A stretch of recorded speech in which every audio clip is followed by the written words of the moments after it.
Yo, what's good, guys? Let me make sure my mic's up. Sorry for the delay. We're back. Hold on, let me close my door.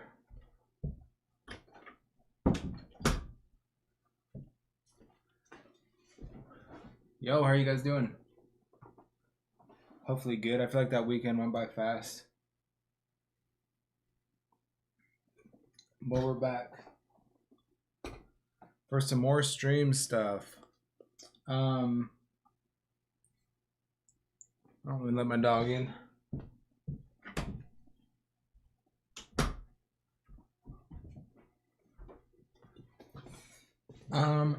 So first thing, I want to thank everybody that participated or tuned into the track feedback on Friday. That went really well. We had a lot of really good submissions. Some really impressive work, really. I definitely followed some of those kids that had submitted. I'd never heard of them before, but people are some really like underground people making some really solid music. So discovering those people is part of like why I really like doing those feedback streams. Because I really like hearing that type of stuff and kind of making connections with those people, because there's so many people that are making great music that just like either don't have the platform quite yet, or for whatever reason aren't getting recognition and their music just isn't getting to my ears. So I really enjoy doing that. And I got a bunch of new Twitch followers as well on Friday. So that was awesome. I'm continuing to push it. I need 5 more so that I can get to that point where I can at least qualify to become an affiliate. So this is the road to 50 followers on Twitch. So yeah, as always, if you are watching this on one of the other platforms, whether it's Facebook, whether it's YouTube, whatever, feel free to shoot me a follow on Twitch if you do enjoy it, and if you do have a Twitch account. It really does help me a lot, and I do appreciate it very much. The other thing is new music this week. So we have I have new music coming out on Friday. It's going to be my collab with Morph. If you have not heard of Morph, go check him out on SoundCloud. He's been putting out a lot of music lately. He's really talented, especially for how long he's been making music. I was just talking to him about it yesterday. He's only been making music for about 3 years, and he's way better than I was when I was at that point, and really like what he's doing right now. And I'm really excited to show you what we made. We just actually shot a promo video for it yesterday, so that's pretty fun. I just finished editing it last night, and then that'll probably come out on the day of the release. I'm excited to show you guys the art. I made the art. I did the video, and then obviously the song as well. So I'm really starting to kind of settle into making kind of everything myself for the most part, in terms of like the art and all the promo footage and stuff. So I'm excited to show you guys what we have for this one. You do see the demo screen on the or the demo link, demo email on the screen. So if you want to submit music for the track feedback sessions, continue to do so. The earlier you do it, the better spot that you'll have in queue when we do it. Right now we're looking at about every other Friday. So thinking next Friday. But like I said, the earlier you submit it, the earlier that we'll get to you when it comes time to do it. So yeah, submit that music, and then also follow on Twitch so that you can get the notifications when I do go live. That way, if you submit, then you can actually be a part of the stream when it comes time to listen to your track. So I think we're good for announcements. I want to get a lot of stuff done today. I'm trying to like finish. I want to like start and finish a new song this week. However, it probably won't. I might do parts of it on stream. I'm not sure yet. I'm gonna get started on it tonight after after stream because I want to do some more sound design. Um, I want to kind of mess with what we were doing last time with the vocoders, but play around with serum a little bit more instead of faceplant and just kind of see what variations we can get there. So yeah, I'm trying to start finish a new song this week, and I assume in order to get it done this week, I'll probably have to do a little bit of it on stream, which is fine. But we'll see how that goes. But for now, let's go ahead. Let's jump into Ableton. All right, so this is the same project from last week. I'm just using this strictly for sound design purposes. Let me pull up the stream on my end so I can make sure everything is looking all right.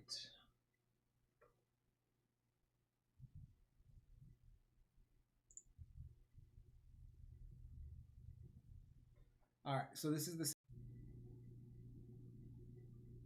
cool.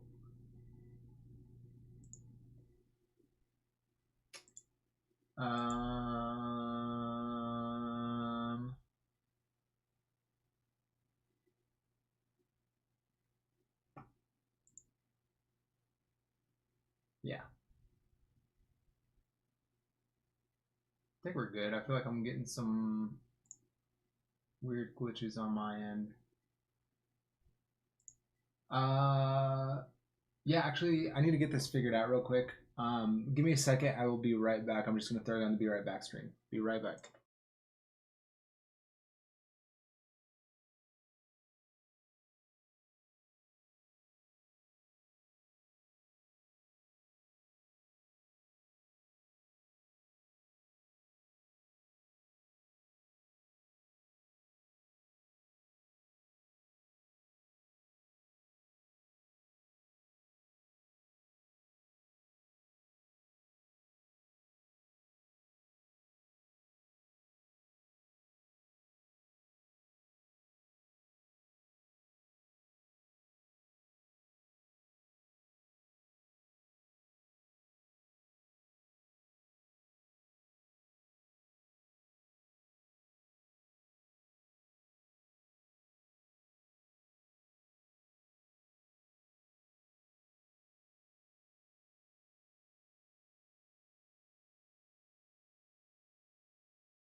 Okay, we're back. Sorry about that. Such a weird start to today. I like slept through my alarm. Didn't get any of the stuff done this morning that I wanted to. Had to rush to like pretty much get ready, eat, and then hop on stream. So it's been a hectic day, but let's kind of get back on track and get productive. Happy Monday to everybody that's watching. Hope you guys are having a good day. I'm going to take the demo email off the screen for people that want to submit baseventurademo@gmail.com. Feel free to ask me in the chat if you have any questions about that or anything in general.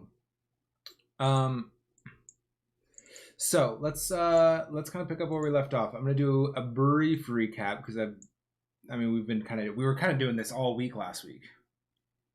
Yeah, I mean we were pretty much doing this all week last week, other than the track feedback. Ooh. But I'm gonna do just a quick rundown as far as kind of what we were doing last week with the sound design. So last week we were playing around with vocoders. I haven't done it much in the past, but I hear it a lot in songs. Last week I was playing that song. Pick It Up by Blood Thinners and Trilla. Never Say Die release. That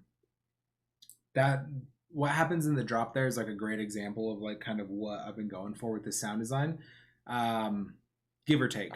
But essentially just running a vocal through a vocoder, and then having that vocoder pull the signal from from phase plant. That's what I've been using, and then you just get really cool results.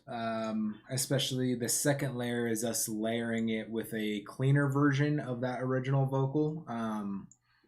It's still a bit distorted. I've been messing around with putting like some redux on it. You can see it has some saturation, and then pitching it up or down a little bit depending on the situation. So then you get results like this.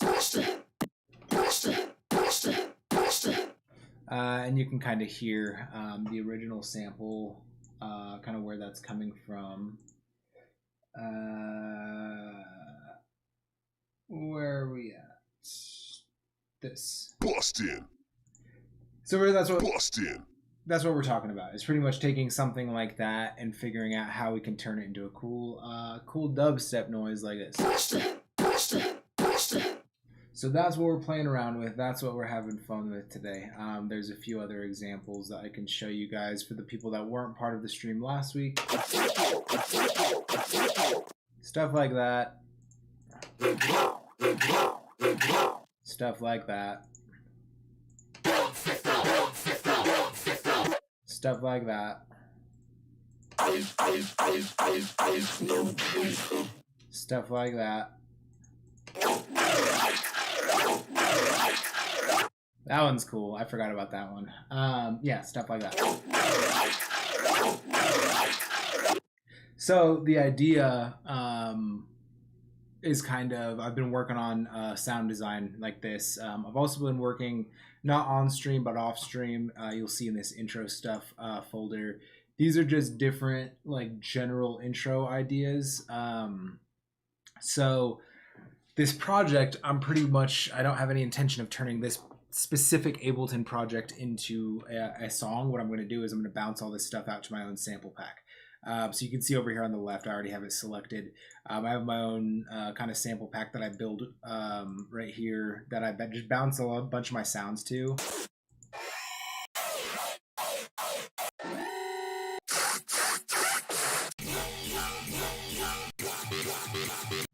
So it just has like a bunch of my sounds in there. So that's pretty much what I'm doing with these sound design sessions, just finding stuff that I can then throw into my sample pack. So then when it comes time to write the music, I can go ahead and just pull stuff that I've already made. I was talking about it on my Twitter last week as far as breaking up my sound design sessions with like my writing sessions. And I've been experimenting with breaking them up even a little bit more.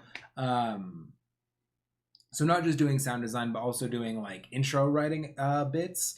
So like I've been writing some stuff that's just like literally just like a bass line and like a top melody. That way there's like a lot of freedom in there when it comes to throwing it in the context of a song. So, and I'll show you kind of what I mean in a second, but being able to just like have a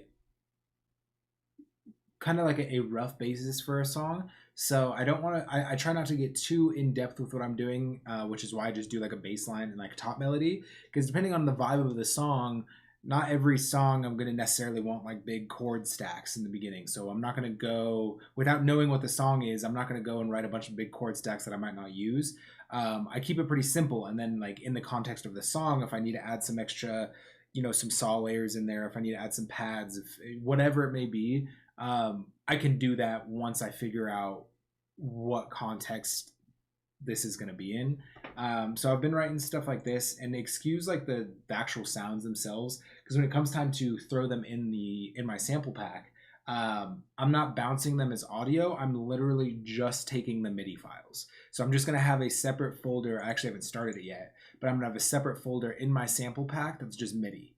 And so I'll have, specific MIDI that's just like this, this top melody and this bass line go together. And then I could just kind of pick and choose which ones I like. So when it comes time to write the music, I can work quickly, which is what I very much enjoy, working quickly. Otherwise I listen to the song 300 times and I'm over it. And that's if I spend too much time working on it. But what I'm talking about is just getting stuff like this.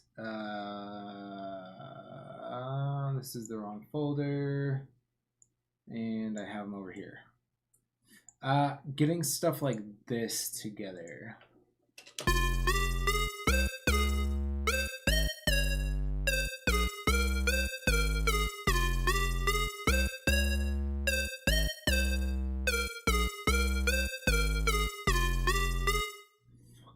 What's up, Weston? But yeah, as you can see, so like just writing, like I just like took my MIDI keyboard, figured out what key I was in, and on that note, it's because I'm also trying to like learn piano at the same time. So so it's kind of a good exercise for me personally, because like I don't know, I'm getting to know like scales and stuff like that, but I'm able to like, you know, I just learned with piano like how to like figure out like if I want like an F minor scale, like what is the formula to figure out what notes like fall in like an F minor scale. So I just figured that out last week, luckily. So I've been kind of, that's how I've been testing myself, is just using the MIDI keyboard to write stuff like that. So I'll figure out what key I'm in, and this is very basic stuff for people that have actual music theory knowledge. So sorry if that's kind of a drag if any of you guys are watching this, but yeah, so just like figuring out what key I'm in, and then doing everything here on the MIDI keyboard, just recording that into Ableton, and then within the MIDI clips on Ableton, I can go and edit it and give it, you know, change the timing a little bit, quantize it, and make it a little bit more spicy if it needs it as well. So yeah, that's what's been helping me a lot, at least to make me feel a bit more prepared for songwriting. So I don't feel like when I open that like blank project, it's such a big thing to tackle. That's why I'm trying to approach it this way, and just like now when I open that blank project, I have all these pieces, you know, and I don't know what's going to go with what, or what sounds I'm going to use, or what, you know, intro melody I'm going to use, or what, but I have all of these kind of like preset ideas that I can just drag over and see what works. So this one is that one that I just played, I think is the one that I'm going to use for the song I'm going to start writing tonight, because I kind of already have like a vision for that one. But like I said, it's just when it comes to throwing this in my MIDI or in my sample pack, I'm just going to be pulling the MIDI, which is something that I've been experimenting with, and I definitely recommend to you guys as well to at least give it a try and see if that works, especially if you have trouble with your workflow. If you get stuck on your music a lot, or if you get overwhelmed and you like leave a lot of projects without finishing them, this might be a good way to kind of keep the ball rolling, so you're not getting stuck on one patch in the drop that you're trying to rework 7 times. And that still might happen, but it's going to happen less when you have a whole lot of like options, a whole sound library of stuff that you've used before. And if you've heard my songs in the past, I rarely use a sound twice for the most part. There's a few exceptions to that. Most times when I do bring in an old sound, I'll completely change the processing on it to turn it into a different sound. But you know, so even though I'm kind of putting together my own sample pack like this, it's not going to make my music isn't going to be tired. You know what I mean? Because I'm going to continue to add to it and change post processing. And I leave enough room in the patches themselves, so I can still do quite a bit of post processing. But that's enough on that. Just kind of wanted to bring you guys into kind of what I've been working on lately, and if that does help you at all, if that does inspire you guys to kind of do your own thing with that, then that's awesome. And I definitely want to hear about that if that is the case. I actually on that, Weston's in the chat right now. He was just telling me a couple days ago they had some really good success with what we're doing right now with the vocoders, which is awesome to hear. I really like, I mean, that's kind of the whole point, is I really like kind of sharing this stuff with you and kind of figuring this stuff out together. And just as much you guys kind of giving me feedback, that's helped me a lot with this process, with some of you guys hopping in and giving me some ideas. But that's enough of that. Let's go ahead and get to work. So what I was thinking about when I was thinking about before the stream today, about what we're going to do, I wanted to continue messing around with sound design like this because I've been having so much fun doing it. but I want to play with, because what we've been doing is just running them into phase plant and then throwing, after we get phase plant set up, then we go ahead and go into serum effects, throw serum effects on the audio channel, and then see what further, how much further we can push it from there. Today, I'm going to try to do it, just run it through serum instead of going through phase plant and then serum effects. Just going to run it through serum. And then maybe we can mess with like pulling like Kill Heart's multipass on that after there, or yeah, on there after that. And we'll just see what we get. But first things first, as you guys know, finding a cool little vocal sample. And this is actually where I left it on Friday. As you can see, I didn't get a whole lot of music done this weekend, which I'm kind of bummed about. But I did get that promo video done. I got that shot and edited yesterday. So that's a win. Definitely a win. Let's see what we can pick up for a vocal here. What was that feeling? Freedom is never... Bring that shit back to the club, yeah? We brought... Waiting for one final fire. Don't let them tell you you need to... Hey. Time beckons us all. I wonder if you'd help me test a theory. One day, we all fall. I remember how we were talking about last time, too, is that we're looking for something that... I mean... any of it could really work. I kind of listen for something that's kind of rhythmic a little bit, or at least can be like easily stretched into somewhat of a rhythmic pattern. It just makes it a bit more fun when doing this. Night. One more day. Big chains, gold watch. Big chains, gold watch. That could be cool.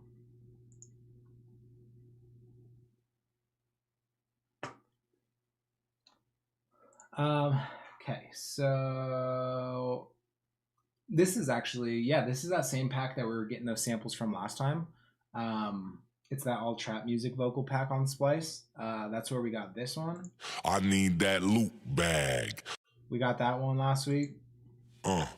No ice, no chaser. We got that one too. So this one's obviously pretty similar. Big chains, gold watch. Let's see what we can do. We'll do one more from this pack because I don't want this to be the only thing I'm using here. What did this say? So the original sample is at 128. So let's make sure we're kind of warped semi-correct here. And then we can, let's see where this is at on timing. Big chains, gold watch. Cool. Big chain. Big chains, gold watch. Yeah, so that's good right there. Is this a little breath before? Big chain, big chain. So we don't really lose anything cutting out that little part at the very beginning. So what I'm gonna do, I've been liking to like duplicate these, but maybe we'll leave this as is. If you guys were with us last week, you'll kind of see. You guys are familiar with the process. You know what's going on. It's just hard to tell who's still in here from last week, who's picking up where we left off. So I try to explain as much as I can without being too boring for the people that were already a part of this, so that they can continue to get stuff out of it, but include the new people as well. So as you know, we're going to go ahead and turn off this MIDI channel here. This is going to be where we put serum. So let's go ahead and throw serum on there. And then on here, we can throw the vocoder. Once again, this weekend I failed and forgot to set up my favorites list here. I just wasn't in Ableton that much this weekend. I'm kind of mad at myself for that, but oh well. We're picking it back up now. Enhance, and then we go to external. From external, that's where we're going to go ahead and select this channel right here. So 64 serum right there. And then there's a few other parameters in here that we can mess with. One being the bands. We can mess with the range. And then we can go a bit further. We can mess with this if we want to. I haven't been doing this. Maybe we'll play around with this a little bit today. And then I haven't been playing with these settings either. I've been going on full dry wet. You kind of get you get enough control out of the other stuff. There's almost too much other stuff to do, but that's there if you want to play with that. So now let me turn this metronome off. So now we know we're not going to be getting any sound out of there because it is pulling from this serum, and we don't have anything here. Actually,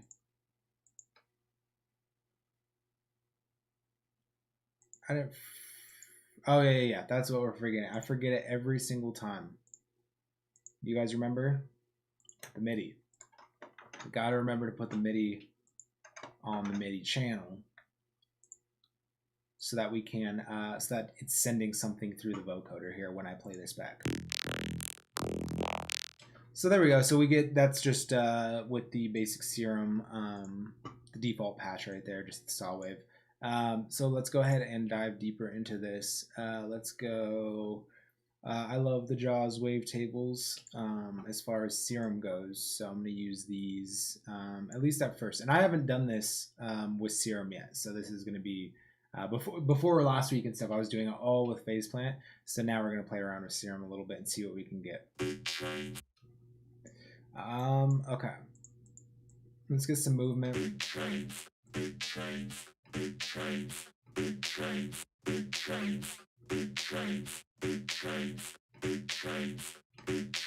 Okay, so we can do something like that. Let's go throw on our second oscillator. Let's go ahead and do FM from B here. I'm gonna turn this down. We're gonna get some movement on here.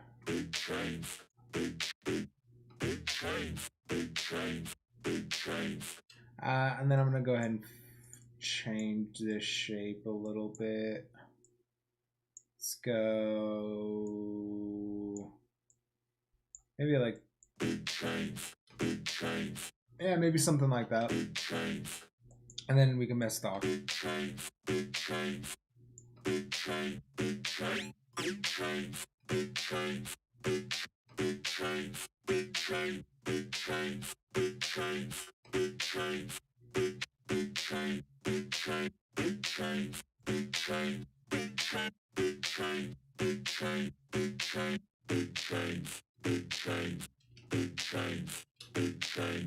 Let me turn up the volume a little bit for you guys.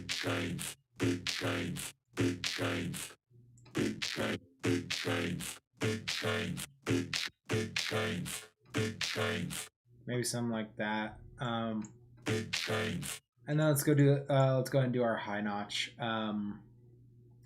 When I was doing serum effects, you guys saw I was doing the high notch with the EQ on this backside, which now that I think about it, maybe we'll do that again so that we have some freedom with this one up front. We'll try it both ways. We'll try it both ways and kind of see how it goes, because this is the normal way that I would go about building a serum patch, is putting the high notch up here. Doing something like that, and then you can mess with your notch and figure out where you want that to go.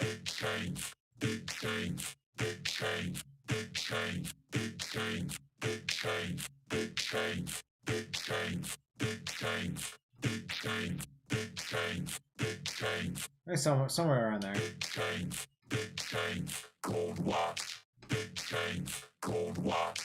So it's still, you know, the vocals still popping through there pretty clearly.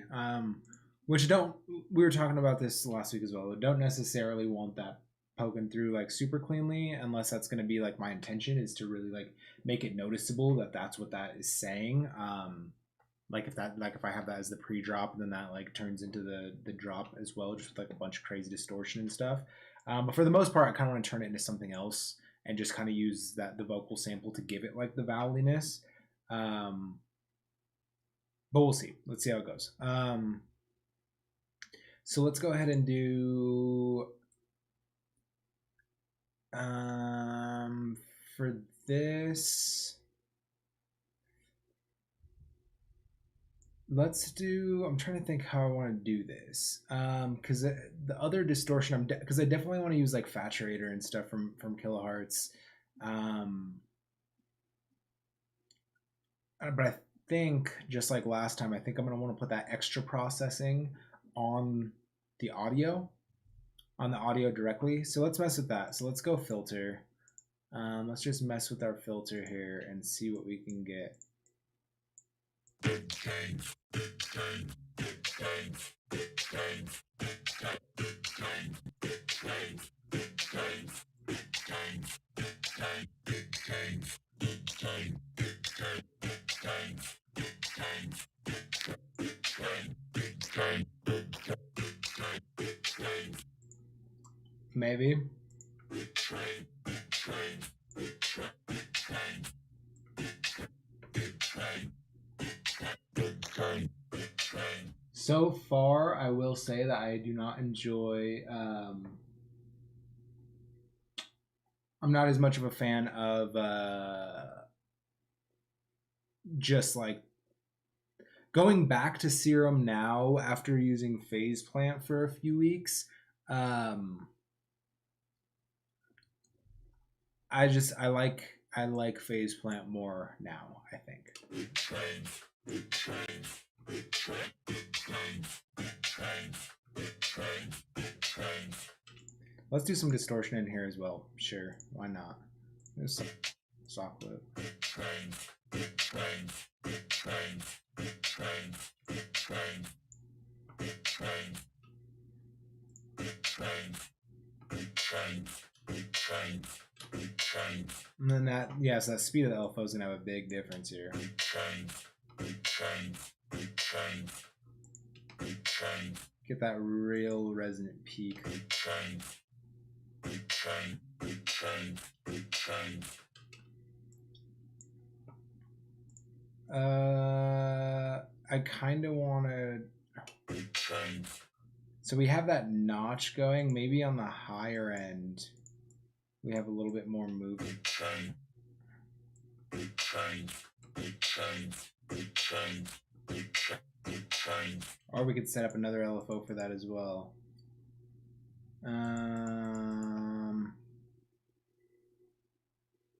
Let's do this. Let's go.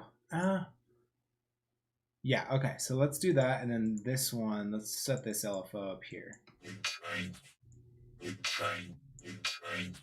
And I kind of actually I want this LFO to be shaped like that other one a bit more. Something like this. Big change, And then this one can do. big change, big change, big change, big change, big change, big change, big change, Yeah, maybe something like that. big change, big change, Just for the general thing. big change, big change, big change, big change, Is that quiet? big change, big change. Yeah, it seemed a little quiet. Something like that, and then we have a lot of options here. Actually, let me go back to the CQ. I didn't finish it. So this is on this LFO. Let's go down a little bit on this.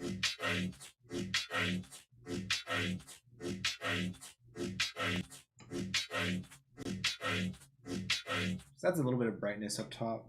Ugh. My eyes are so dry, man.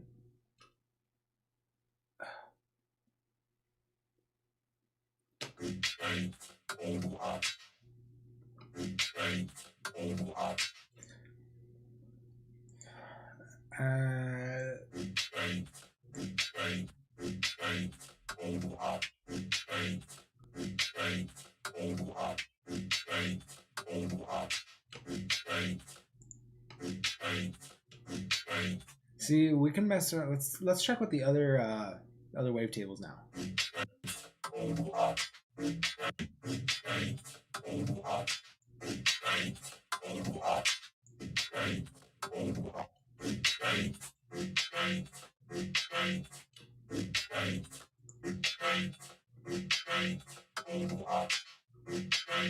That's cool.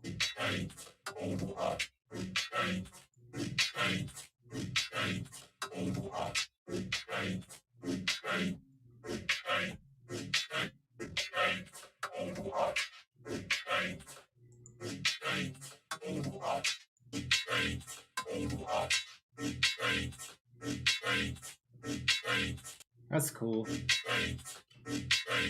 I like that. That's weird. Where is that? Is that clicking coming? It's that. No. What is it?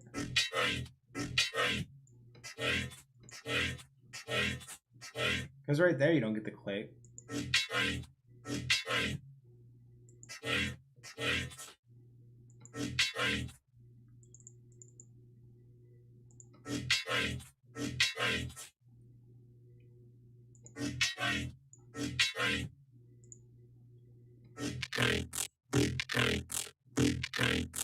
So that's without the reverb filter, which could be cool too. I wonder if we do.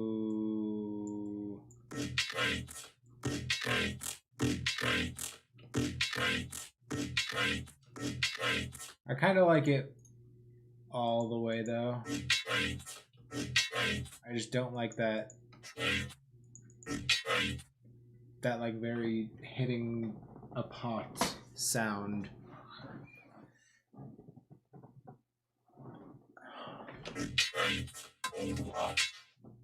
But after being resampled and stuff, that could be fixed. It's weird though.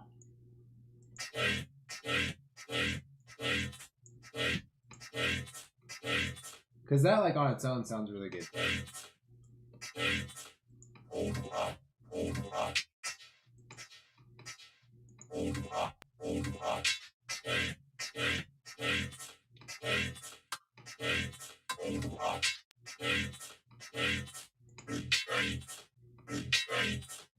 Yeah, it's just that like little clink thing that's a little weird.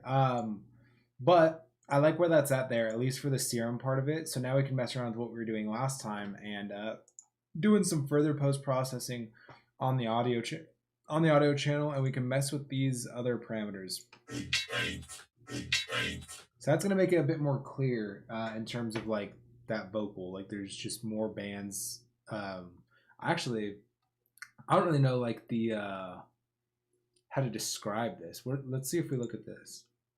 The area shows the level of the individual band pass filters. Yeah, so just more bands on that filter compared to. So you can get quite a big difference. Like if you look on that compared to this,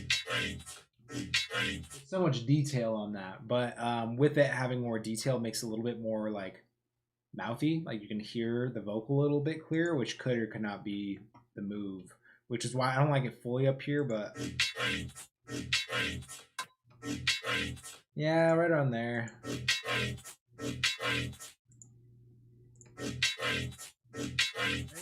I think it's default on 24, right?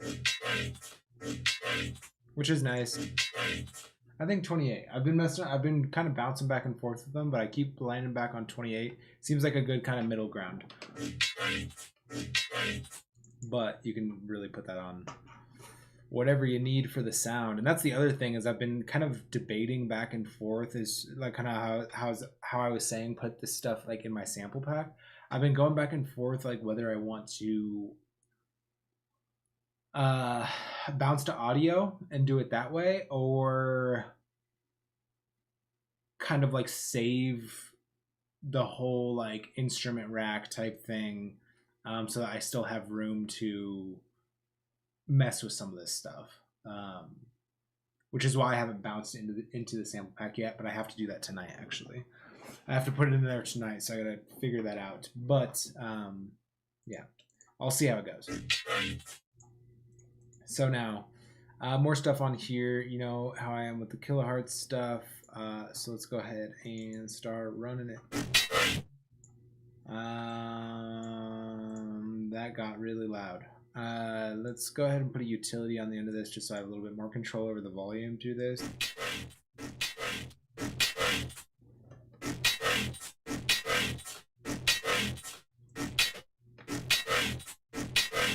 Doesn't really need that, but that sounds better. Okay, it was just a little bit too much, and I had my my volume really loud on my end as well. So yeah, I'm gonna go there. I'm gonna go some more their other distortion plugin as well. Adds quite a bit more beef, as you can see.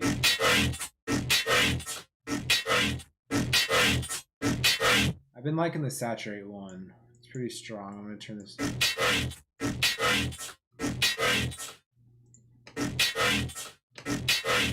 Yeah, that's sounding a bit better now. So yeah, we can go there, and then let's go a little bit. We can push it a little bit more. Good old bit warmer. We could turn down the output a bit, as it is going to get loud. I'm actually going to turn on the dry wet a bit too. Now it's getting kind of that grit that I was looking for on there. And then let's see, I like looking back at some of my other processing. So I was doing Camel Crusher, and then obviously I did Serum Effects, and then EQ. Yeah. So on here, we'll go Camel Crusher. Good old Camel Crusher. And we keep that utility at the end now. Let's turn off the compressor.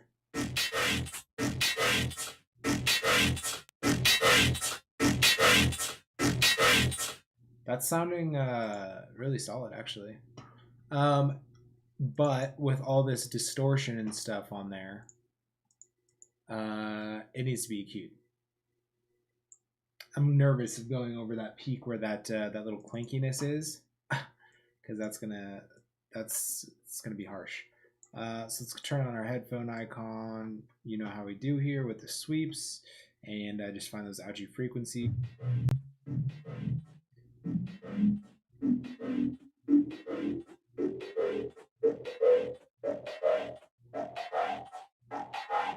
There's some stuff here.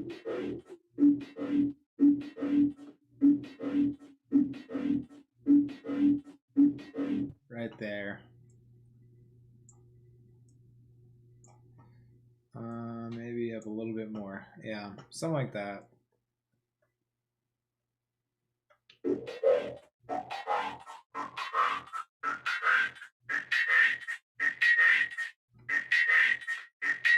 Yeah, it's one of the real ouchy ones right there.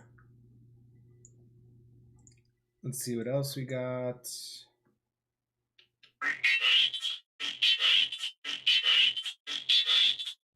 Right there. I knew that there was going to be a lot right around that area.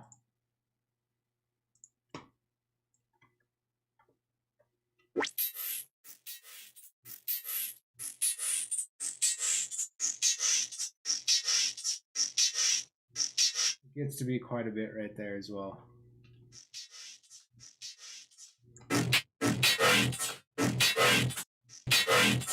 And then let's go ahead and do just on the very top end, kind of what we've talked about. Putting that at 18K right there, and then on the low end, actually for these purposes, I'll keep that at 100. I want to see what this is like about 130 and see how much.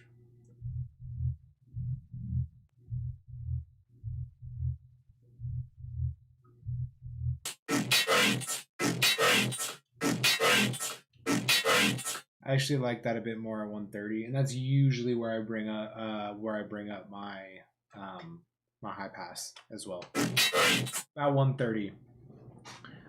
But that I've noticed that varies quite a bit between different people. So whatever works for you. But I usually do about 130 hertz, and then on the top end, like it could be anywhere from 15K, maybe even a bit lower, all the way up to 18K. But usually it's about 16K is where I'll cut off the top end at, depending on what other elements, what kind of song it is.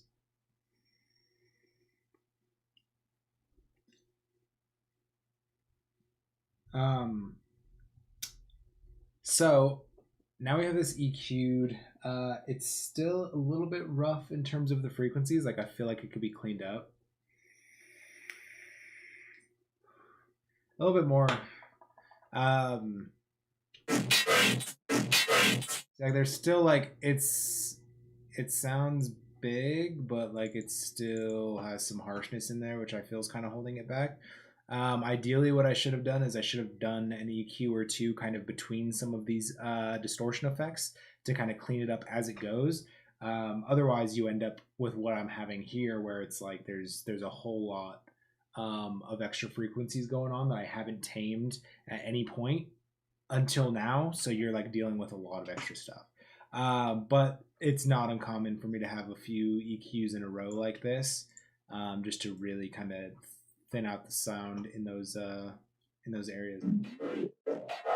We already know right around here is going to be where most of those problems are, but there's also some resonance that I can hear like right around here too.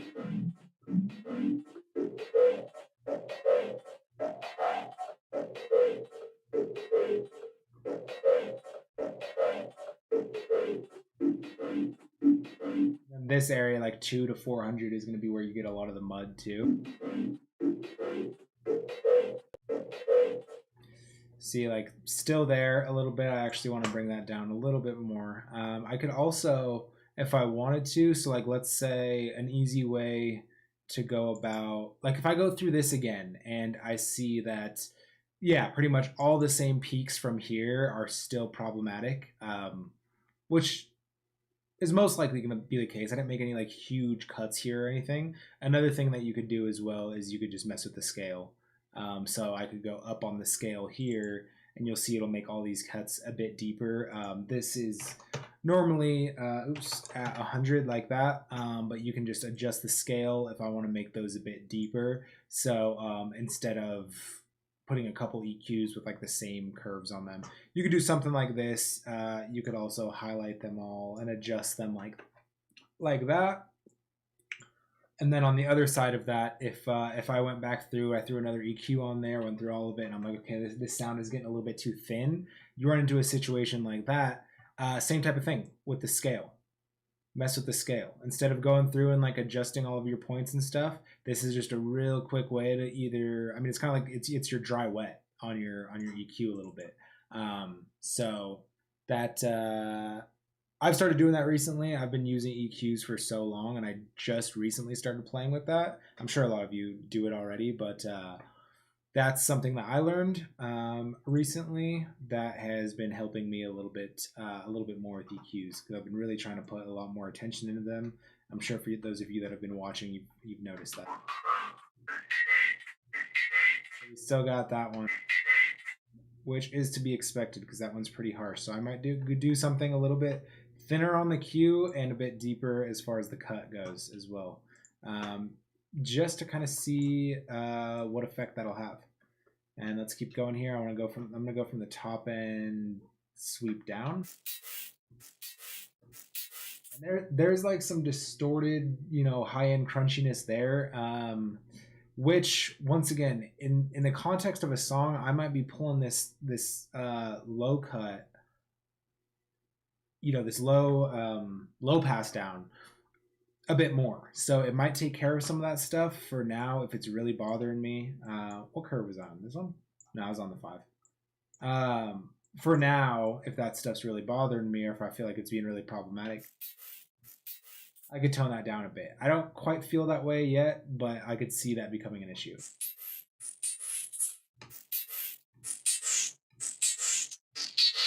Right there. Ouch. Another one where I'm going to go a little bit deeper on the Q, or a little bit tighter on the Q and then deeper on the cut.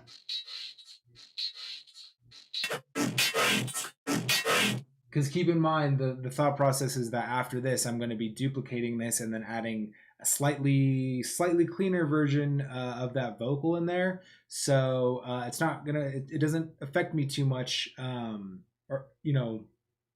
Oh, thank you for the new follow, Daima's Comparadice. Comparadice. I need to figure out my my alerts. I don't know why. My alerts should be popping up for my new followers. Um, that's lame that it's not, but I need to get that figured out. But I do appreciate it for the follow, man. Thank you. Really helps me. Um, yeah. So here. So yeah, I'm gonna go tighter on the cue. I'm gonna go deeper on the cut, and then let's see kind of what we have.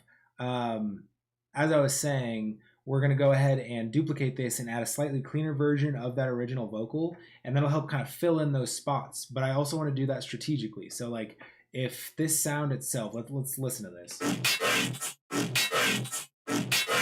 This is actually pretty balanced as far as the frequency range goes. You know, it isn't like a mostly low end noise or like a mostly high end noise. This has actually come out pretty balanced.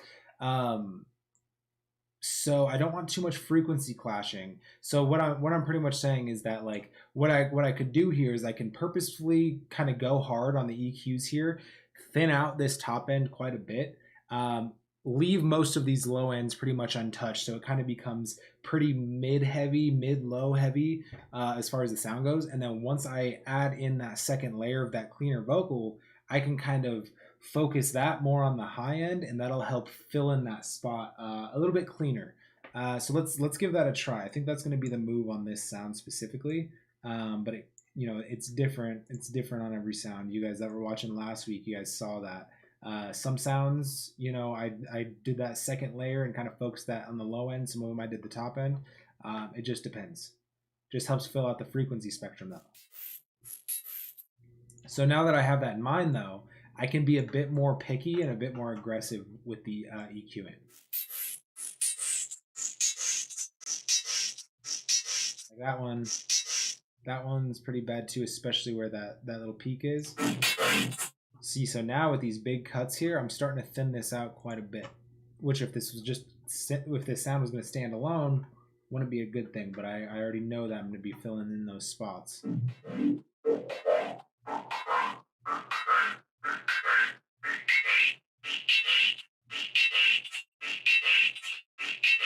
Right there too, actually. See, now we're sounding a bit better. I'm actually going to pull this whole top end down a bit.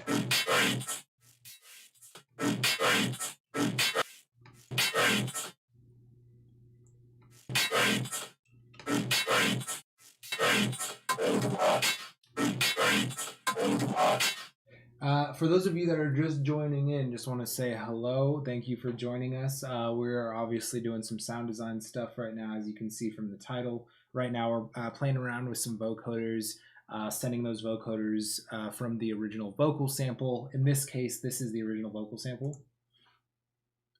Big chains, gold watch. So we're sending that through Serum Effects with the vocoder. And then that's where we're getting to this. We're getting there. The sound obviously isn't finished, but just so that you guys kind of catch you guys up to speed.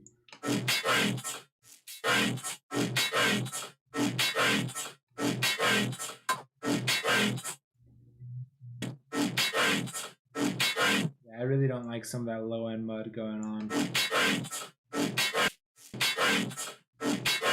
Okay, so now this is a bit more of just like a sound kind of sitting here in the mids. We don't have as much of those harsh frequencies here. In fact, I might even tone these down just a little bit more. Let's do it again. Now we're getting like some good like grit there, but it doesn't have too much of that like high-end harshness. So now let's play around with what we were talking about duplicating this. So I'm going to duplicate this channel. We don't want the vocoder on this anymore.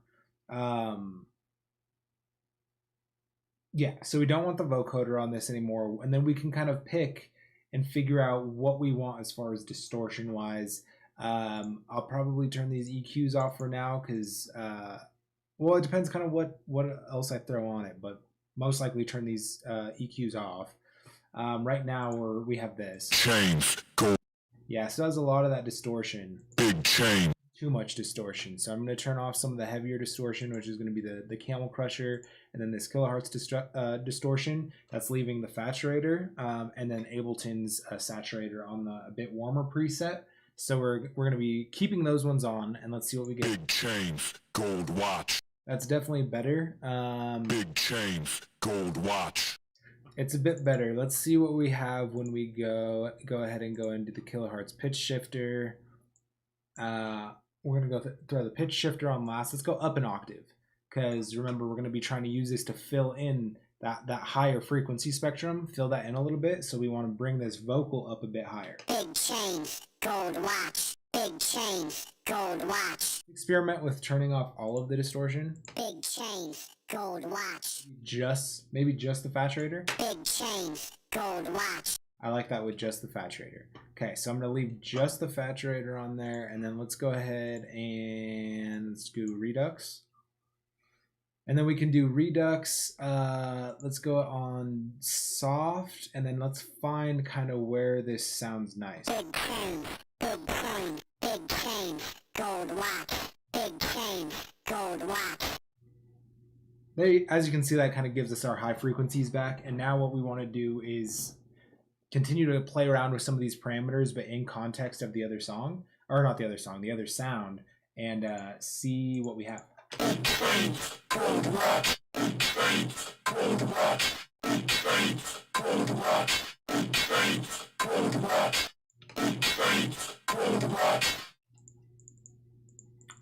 I think this is being too heavily distorted. Maybe with this. Yeah, that was being distorted a little bit too much.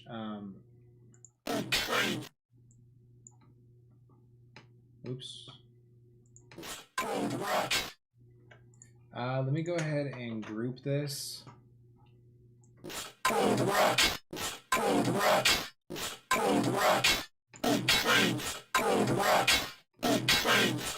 And so this higher layer is a little bit too much.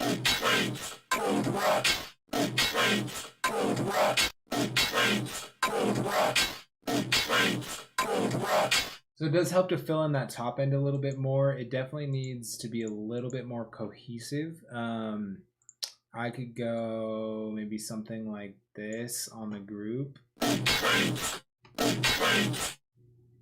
me turn this back down.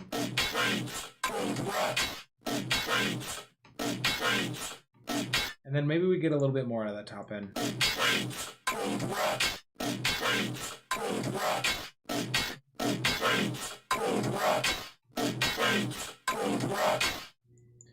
Turn these down just a little bit, and then let's go ahead and go, let's do a little bit of OTT maybe. Maybe just a bit. We'll turn this down. Let's turn the depth down.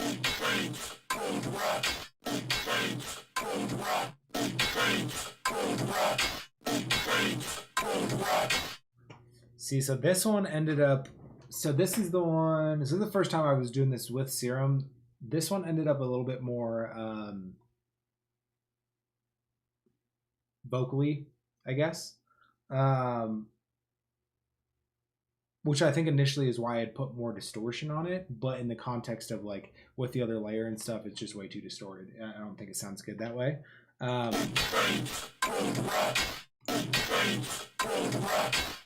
It sounds good, but it's definitely not quite where I like it. Let's see.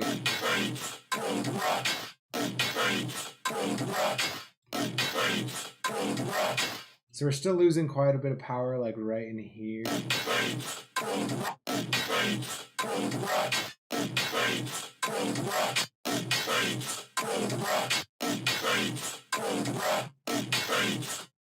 And let's double check. I mean, visually, that's what that looks like, but I want to make sure that I check with the having the have the headphone icon armed. That way I can see what I'm actually affecting.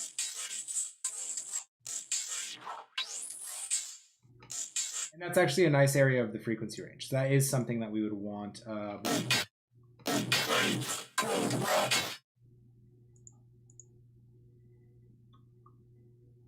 Yeah. So that's something that we would actually want from this area. And then let's see. I guarantee you we can clean out a little bit more of this.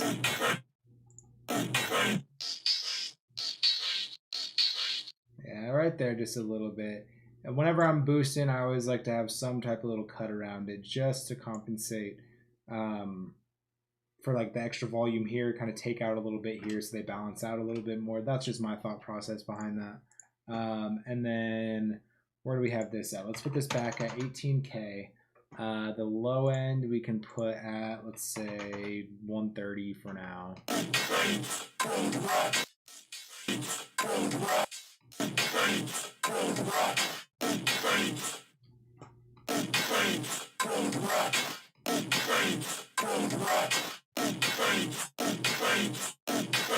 It's okay. I'm just comparing some of the other processing I have. I think I do like just overall from like here, like the process of this, I like doing this with faceplant more. Yeah. I like doing this with faceplant and then being able to do the serum effects, which I mean, I guess I could have thrown serum effects on here again, but like it's pointless because I'm still getting that stuff out of here. I don't know if it's just like the sound engine or what, but I enjoy the results and the process a little bit more. I feel like the sounds are a bit cleaner. Let's listen to this.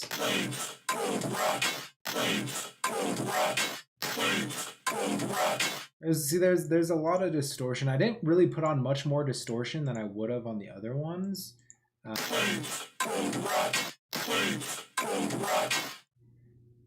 Let's listen to this one from Friday.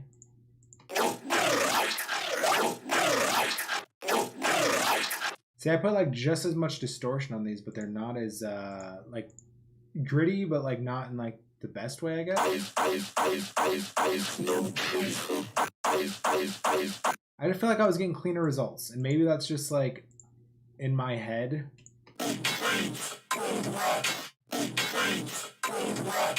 Like that works, but that just it sounds more so like a heavy like one of like the heavier presets on like vocal synth or something like that. It hasn't quite like developed into its own sound. And maybe that was just me. But I feel like I was having better luck with faceplant. But this is what I wanted to go into this. This is why I wanted to go and try this today, was to see what different results I can get. Should we do the same one but with faceplant now maybe? And just see the comparison? Just see like kind of what results we can get to from there. What's up to everybody that just joined? It looks like you guys are mostly split between Facebook and Twitch. So hello to all the new people that hopped in here. Thanks for joining us. Quick little thing, if you are watching this on Facebook and you do have a Twitch account, if you want to shoot over to Twitch and find me on there, it's just Bace Ventura. If you want to shoot me a follow, that helps me a ton. And I would really appreciate it. So if you like the content, if you plan on tuning in, or if you're interested in watching me in the future, follow me on Twitch. You can get those notifications whenever I go live. I do appreciate that very much. Just quick little plug there. Let's do that. Let's go ahead and let's do the same sample, but let's do it with faceplant now and see what we can get. So, and it might be, I don't know, maybe it's just a sample. I don't know. We'll figure it out. So here, let's throw the original sample here. I do want to turn this off. And then we're going to go ahead and throw faceplant on the MIDI channel this time. And then let's do the vocoder. The vocoder on the audio. And then let's go here. And then we're going to do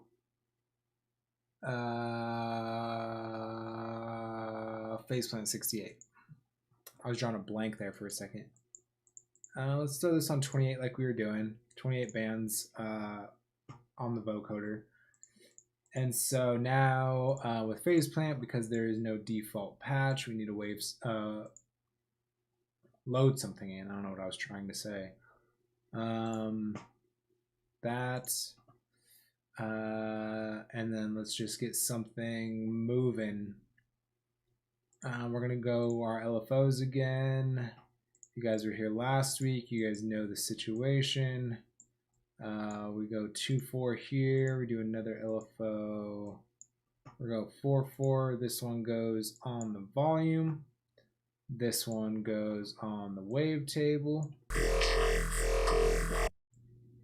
We got to make sure that we have phase plant off. Make sure that you guys, if you guys are working on that, working this way, make sure you turn off that MIDI track so that everything just runs through that vocoder, and there's no other output coming directly from that phase plant channel or the MIDI channel with whatever synth you guys put on it.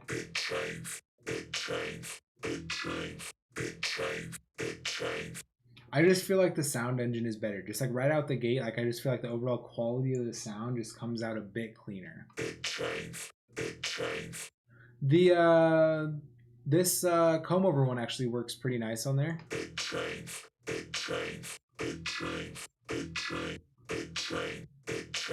Just finding that sweet spot. I think that works about there for now. And then let's go ahead and maybe do some FM.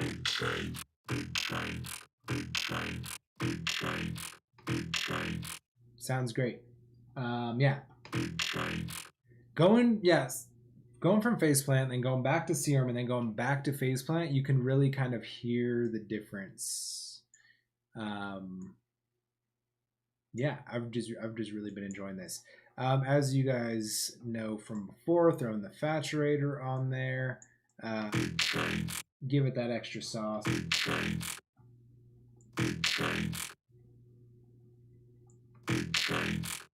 Yeah, let's do that, and then we're gonna go to the distortion again, a little bit lighter, mostly for volume's sake. It sounds good. It's just loud. Okay. Big chains. Gold watch. Gold watch. Okay, so that's what we have right now. And this is all, my MIDI's hitting at an E, by the way. I believe it's an E. Yeah. That's where my MIDI is hitting, which matters, by the way.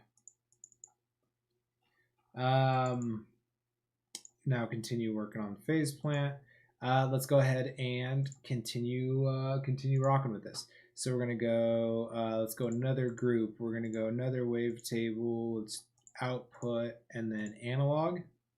Set up our next group. And so now I've just been turning the first one off and just kind of create a second layer. Figure out something else that kind of works cool. If we listen to this, we know that this is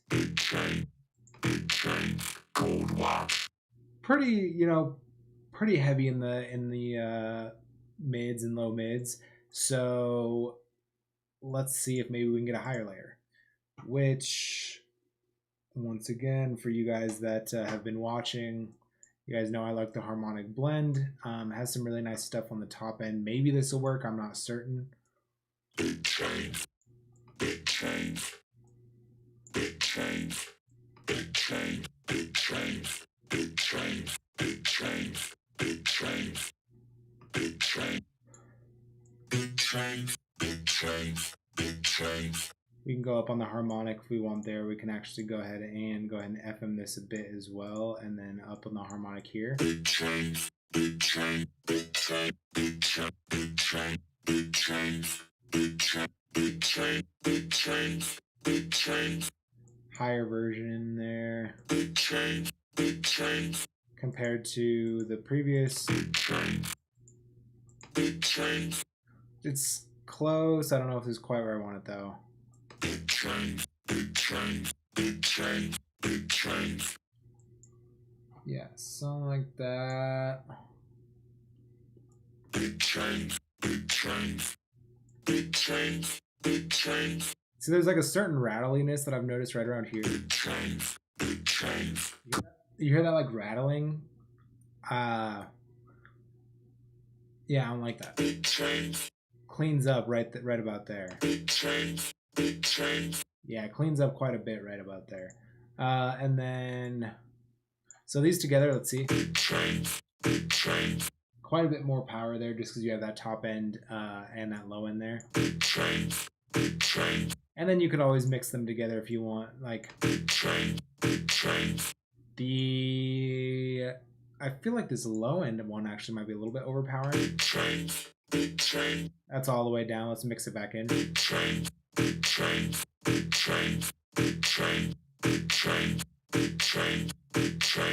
About there, it sounds a little bit smoother. Doesn't seem to be clashing as much. And then maybe we can see if we can get like a, or you know what? The other thing that we need to do is, so we have that LFO on here, and then we need to go ahead and just put that on the level of this second wavetable generator right here as well. So that way we do have the control like here if we want it.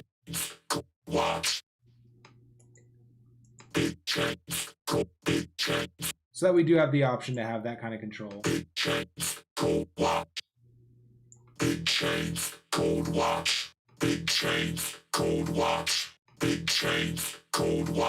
I think it always go in and mess with the LFO shapes and stuff as well.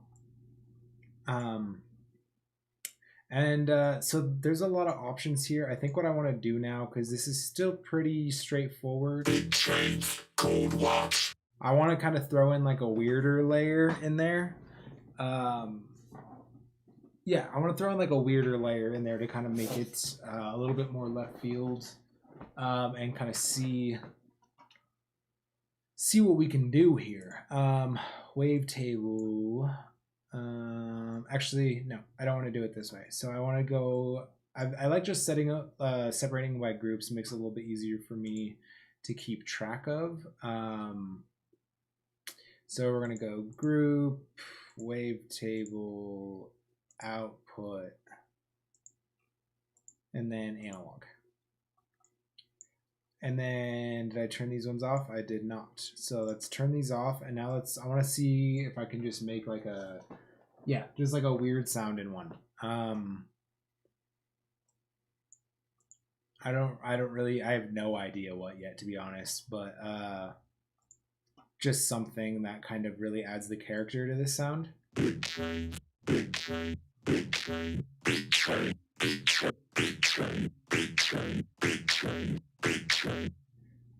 You know, like it could be potentially something like that, but not exactly that because I don't like that. Just something that sounds like drastically different from the other ones.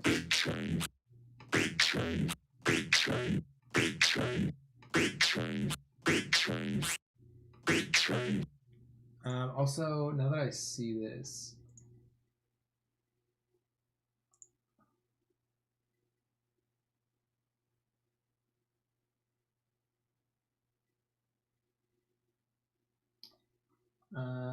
sorry, I was just making sure the stream is just something that sounds like drastic.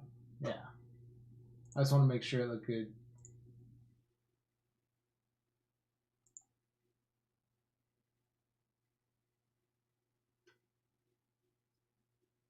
It's weird. Huh. Yeah, no, we're good. Sorry about the delay. I'm just trying to make sure the stream stays up and is looking good for you guys. And it is. It is. Also, I'm going to be trying to, not trying to, I am going to be going through these streams and clipping them up and getting you guys some kind of consolidated versions, whether that's in the form of like, you know, chopping up and pulling like some, like maybe like for this whole process, kind of like chopping up the best parts of this and then doing like a tutorial with it and then putting that that itself on YouTube. I'm also going to start chopping them up and doing clips like on my Instagram as well. So make sure right now my YouTube actually has all of my streams in their entirety. they're all on YouTube, which I just found out about that a few days ago. I didn't realize that when I was streaming to YouTube that they were also posting on there. So if you guys are interested in watching any of my previous streams, they're on there right now. They're probably not. I'm probably going to take them down once I start kind of chopping them up and taking what I want from them to make other videos. But if you guys do use YouTube a lot like me, I'm on YouTube all the time. Go ahead and give me that follow. It's just Bace Ventura on YouTube, because I am going to be putting content. You know, if you miss the stream, I'm going to be chopping these up, taking the best parts, putting that on YouTube. So make sure you do follow me on YouTube if you are interested in doing that, as well as Twitch, Instagram, all that other stuff, because that's going to be where I kind of keep you guys up to date. Unfortunately, my personal Facebook, I really don't post that much. The most that I'm active on here is because of these streams, and I wouldn't even be doing this if I didn't have to. I would much rather these streams go to my music Facebook, my actual Bace Ventura Facebook. At this point, I just can't afford to pay the extra money to get that mirrored over to that account. I'm trying to figure that out though, so hopefully that comes soon. But for now, pretty much just letting you guys know that other platforms, whether it's Instagram, Twitch, whatever, those are going to be the best platforms to stay in touch with me, because my streams won't always be here on my personal Facebook. So follow me on the other stuff. Let's be friends on my other platforms, because that'll be where it's easier to interact. So just a little heads up there. So we're trying to figure out a weird little thing to layer to this. Big change, big change, big change, big change, big change, big change, big change, big change. Where are those cool ones? Big change, big change, big change. It's kind of cool. Big change, big change, big change, big change. That's cool. Big change, big change, big change, big change, big change, big change, big change, big change, big change, big change. Big change, big change, big change, big change, big change, big change. I like rubber. Big change. See, so that one's like a little bit different than those other ones. Big change, big change, big change. And then let's see if we FM this. Big change, big change, big change, big change, big change, big change, big change, big change. And then I want to turn this up in terms of pitch. Big change, big change, big change, big change, big change, big change, big change, big change. Actually, FMing it kind of made it sound more normy. Big change, big change, big change, big change, big change, big change, big change. Yeah, I like that without the FM actually. Big change, big change, big change, big change, big change, big change.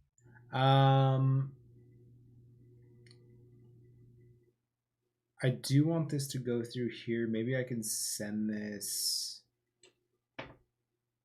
Yeah, I kind of want to send this to its own thing. How can I do this? So let's go. So lane one, we're going to send directly to the master. And then lane two, let's drag these over here. This is going to be sent to lane two, which is also going to go to the master, but this one is going to have a resonator on it. Let's see. Big change, big change, big change, big change, big change, big change, big change, big change, big change, big change, big change. I want it higher.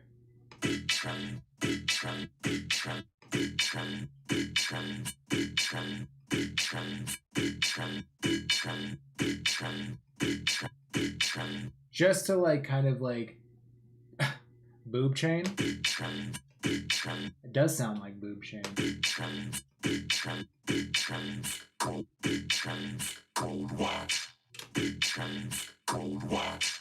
This sounds exactly like your vocals, Alex. Big change. That's like, those are suede vocals right there. Big change, big change, big change. Without this. And let's see. Big change, big change, big change, big change, gold watch. Those are suede vocals right there.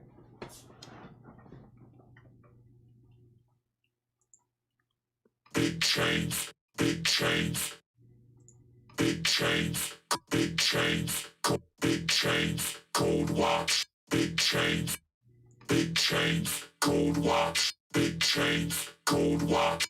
What does this sound by itself? Big change, cold watch, big change, cold watch. It's funny how, like, in context, that actually kind of sounds cool, though. Big change, big change, Just having that, like, super top end. big change, big change, big change, This is almost, that one's almost too low because it's like there's already big change, all of that.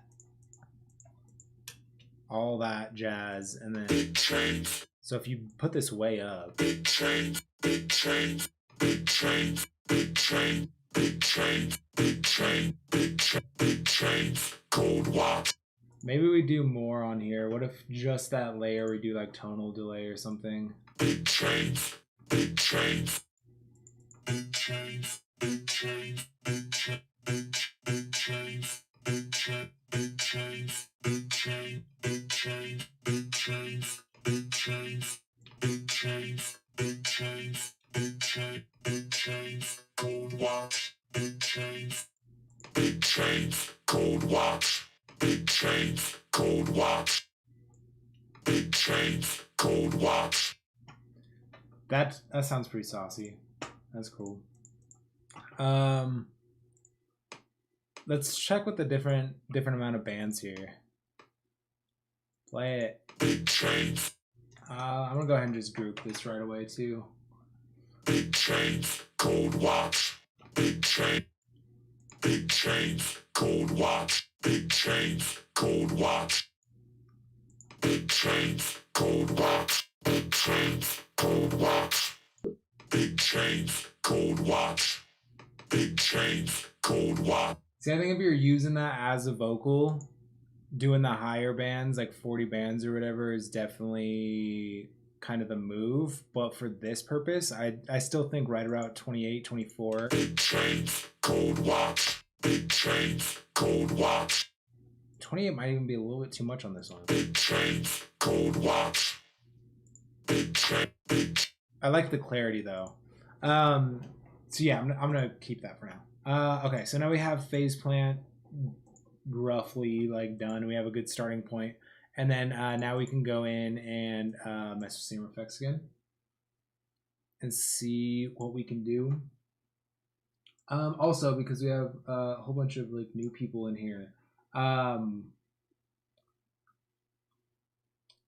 Thank you, James Greb, for the follow. I appreciate it, man. That helps me a ton. And then if you do have the app, you'll obviously get the notifications when I go live, which leads into what I was just saying. For the new people that are in here, we are doing track feedback every other Friday. That's the plan right now, at least. We just had it this past Friday. It went really well. So I'm going to throw the demo email on the screen for a few seconds. BaceVenturaDemo@gmail.com. That's going to be where you can send that music for track feedback. They've already kind of started stacking up a little bit, even since Friday. So we go through them in chronological order. So the earlier that you send them, the better spot you'll have in the queue. And then I do recommend that if you have Twitch, make sure you follow me on Twitch as well, so that you get that notification when I do go live and we do the track feedback. So yeah, BaceVenturaDemo@gmail.com. If you're interested in submitting for that. If you have stuff that you want to send me privately, feel free to just DM me though. That's fine as well. But BaceVenturaDemo@gmail.com. All right, so now we're back in Serum Effects. So Serum Effects, let's go ahead and go to our filter again. We're going to go filter. Let's mess around with the combs first, as we've been doing. Let's turn on our note latch. I think maybe down a little bit.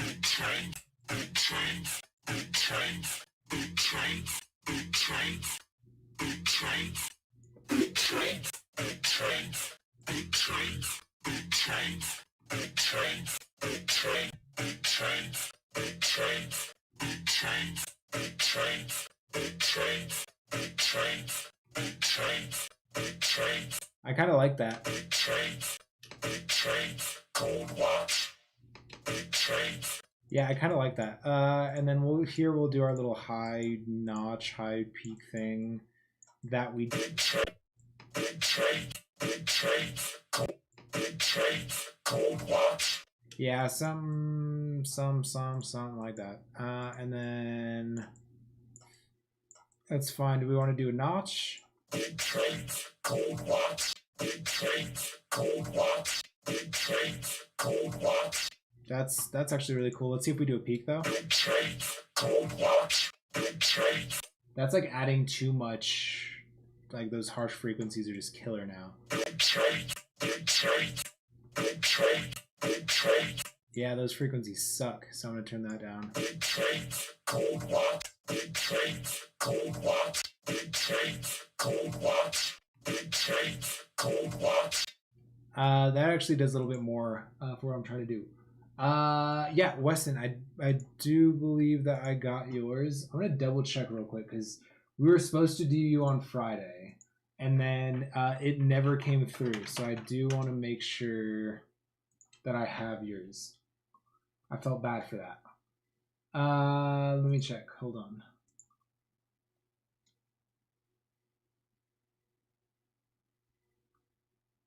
I still don't have it in my email. I think you sent it to me on Facebook, but as far as being submitted for the feedback stream, it's not in that list. I can listen to it if you want me to listen to it before then though. I can just listen to it from the link that you sent me in DM. Yeah, I can listen to it from there. But if you want to submit it to the for the feedback stream, send it to the email. I don't know why I didn't get it last time. Yeah, I definitely didn't get it though. The last one that I had got was that one from Ben when he had sent that collab, but that was the first time. That wasn't this last time. But yeah, send your guys' tracks. That was a lot of fun. Yeah, okay, back in it. So I'm gonna throw an EQ on the end here just so I can, just for visual purposes, so I can see what's going on here. I'm gonna take this off. So let's look at it just as it is.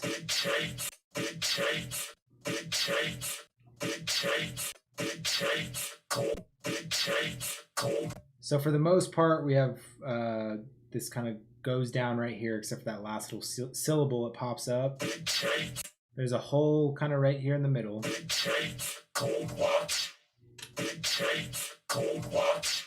And then down here kind of has a good amount of movement as far as those peaks.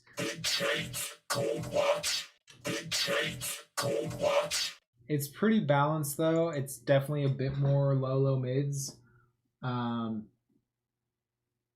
Okay. Sounds good, Weston. I'm excited to hear it, man.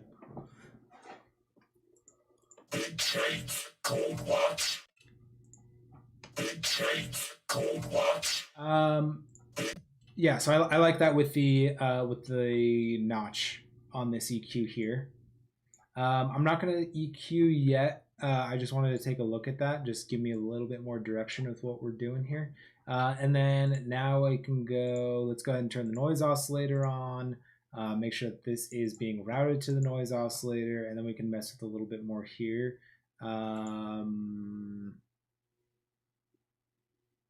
Maybe like, maybe we do the all pass. That could be cool.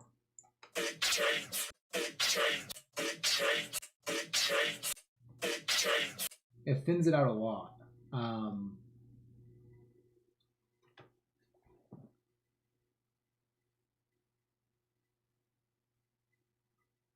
Yeah, the that bundle is where it's at for sure. If you do get the kilohertz bundle, you get all of this stuff right here, which I use this stuff all the time. I can't recommend this enough. Phase plant has been like a slow burn for sure. I think it's eventually gonna get like the recognition it deserves for sure. But like it's been a slow burn, so I've been telling people to hop on it. It's what I've been using the majority of the time for sure. Not exclusively, but the majority of the time.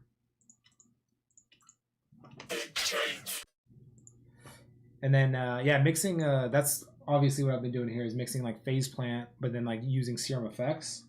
I really like that. Really like that mixture.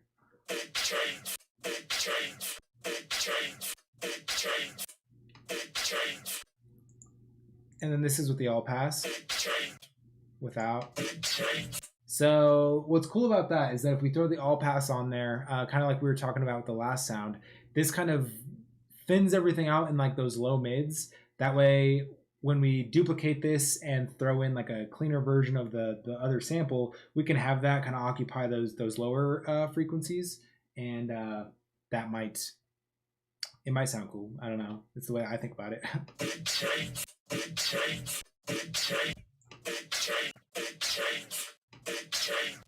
So you can see it takes out a lot of those.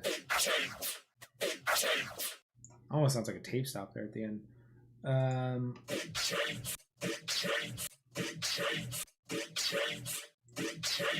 Go something like a flange.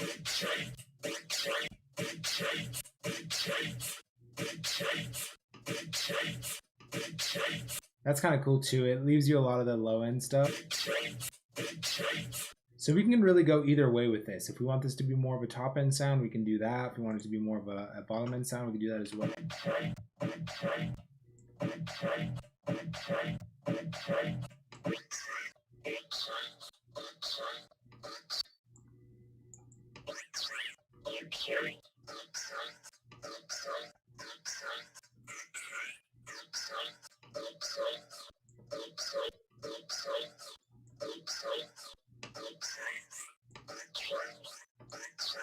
I like rarely use these format ones. I obviously don't know how to use them.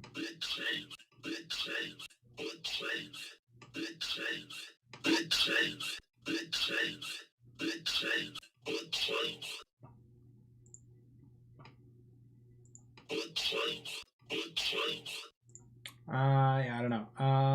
What if we do a reverb filter? Let's turn this reset control.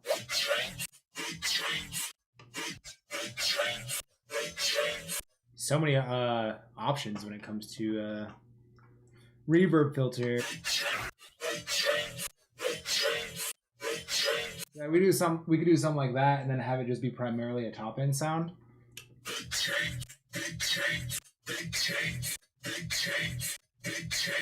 That sounds cool though too.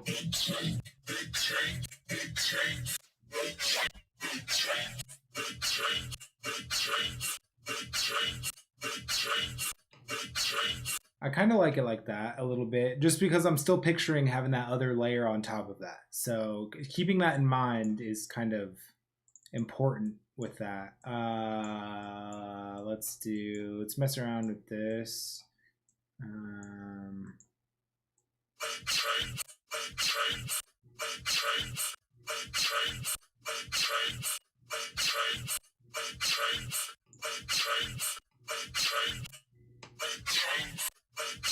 We can actually turn on the mix as well too, and maybe do this. So get some of that original signal in there still.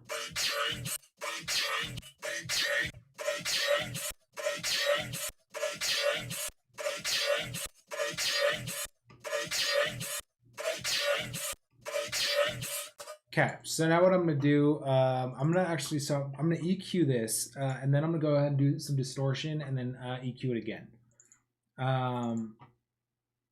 So let's see here.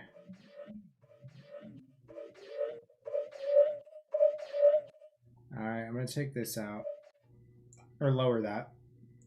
Let's go ahead and take another one. Here it comes.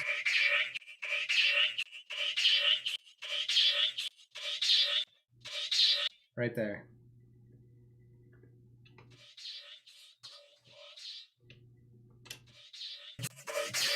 That one was pretty bad too. So that one was pretty bad. So I'm gonna tighten the Q and kind of lower the cut a little bit.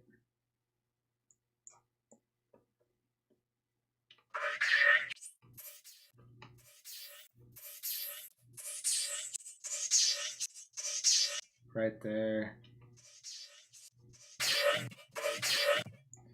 But is there anything over here that we... So there's our fourth. What if this over here sounds good though? Like that area sounds great. So because I'm taking away this volume here, let's boost a little bit here. You can hear that top end crunch too. I want to use this fourth one as a bell curve, or a bell curve, right? Bell band, whatever. And then 8. Let's go ahead and just use that for the top cut. Let's see what we're cutting off so far. I don't know if you guys can even hear that or not, but it's a good amount of just like top end hiss.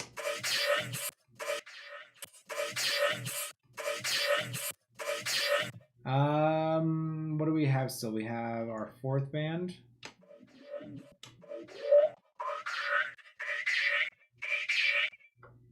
Such a pain.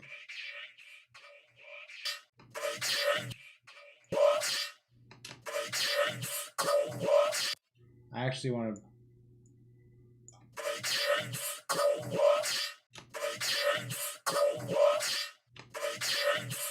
And then we maybe even... do I have anything left? I could use my 3.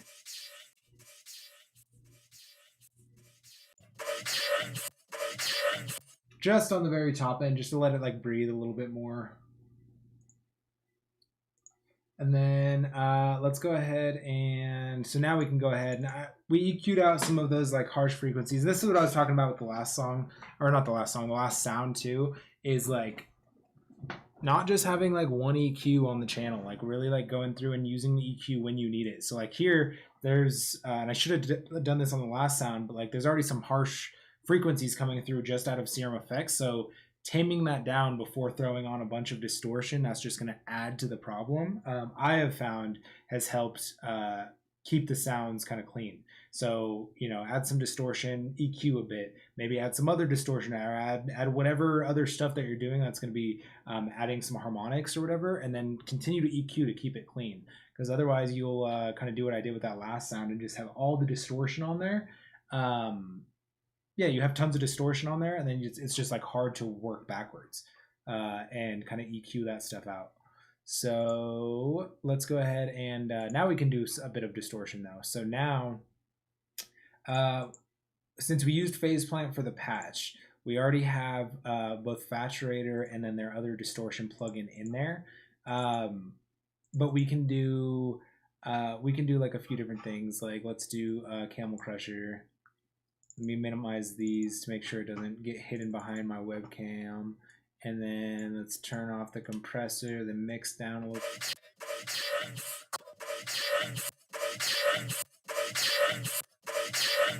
It's actually starting to accomplish kind of what I was going for there, which is nice. I don't know if I want to push it as far as throwing trash on it. Let's try it though. Let me save this and let's do it. Let's do trash.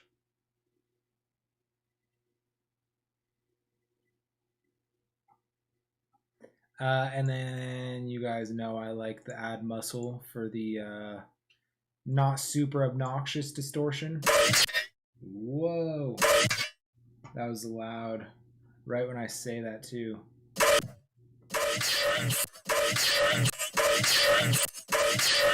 Let's turn down this a bit.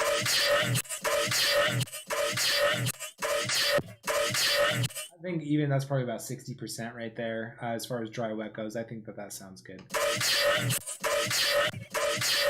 You can tell though we are adding those harmonics like I was talking about. So I did Serum Effects, that EQ that we just did, and then Camel Crusher, trash, and then I'm gonna go ahead and do another EQ on there. Same type of thing too, because some of those cuts that we did last time, those could be filled in with some of the harmonics from the distortion. Headphone icon on.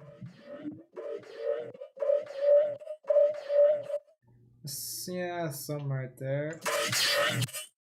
That's definitely not helping.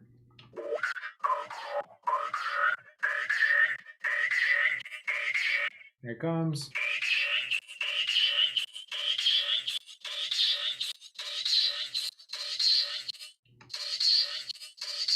Right there.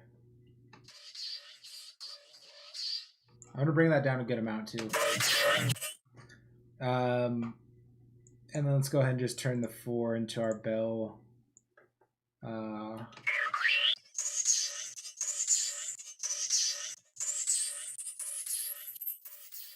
So in terms of those ouchy ones, it kind of peaks right here, but there's definitely some stuff right here too. So let's go through that again.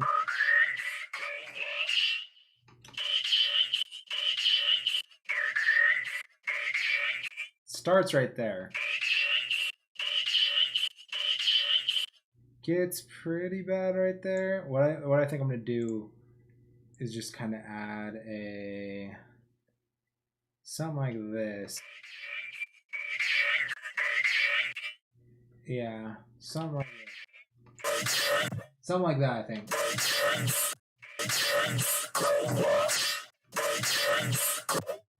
What's going on here? Is this just because? Oh, it's because of yeah. So these MIDI is obviously going to be restarting what's going on, and it's going to be triggering what's going on in phase plant. So that's why it sounds weird when it hits like here. Which is fine though, because as I was saying before, in the context of in the context of an actual song, you're going to be kind of chopping up all of these things anyways. So yeah.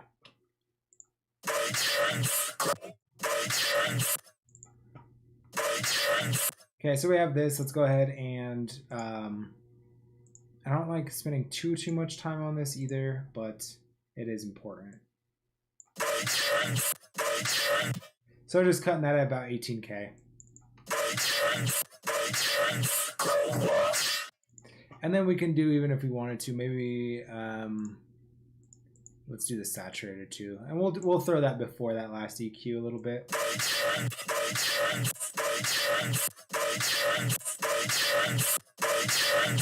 Okay, so we have that, and I'm gonna throw another EQ on the end. This is gonna be visual purposes here. I think I want to add this low, or this second layer that we add. I think that I want to go ahead and do that to fill in the lower frequencies a bit. On the EQ, you can see there's a lot going on here. There's a lot going on there, but like if I do this,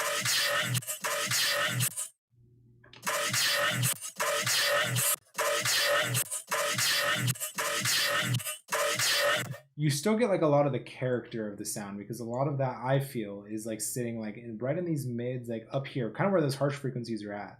Whereas like if I do this, I guess a little bit more in this higher range. I feel like if we were to put that like second layer on this top end, you lose a lot of the character that we just kind of like set up with this first one. And now I messed up all these curves. Oh well, not that big of a deal. So now we can go here and we can duplicate this.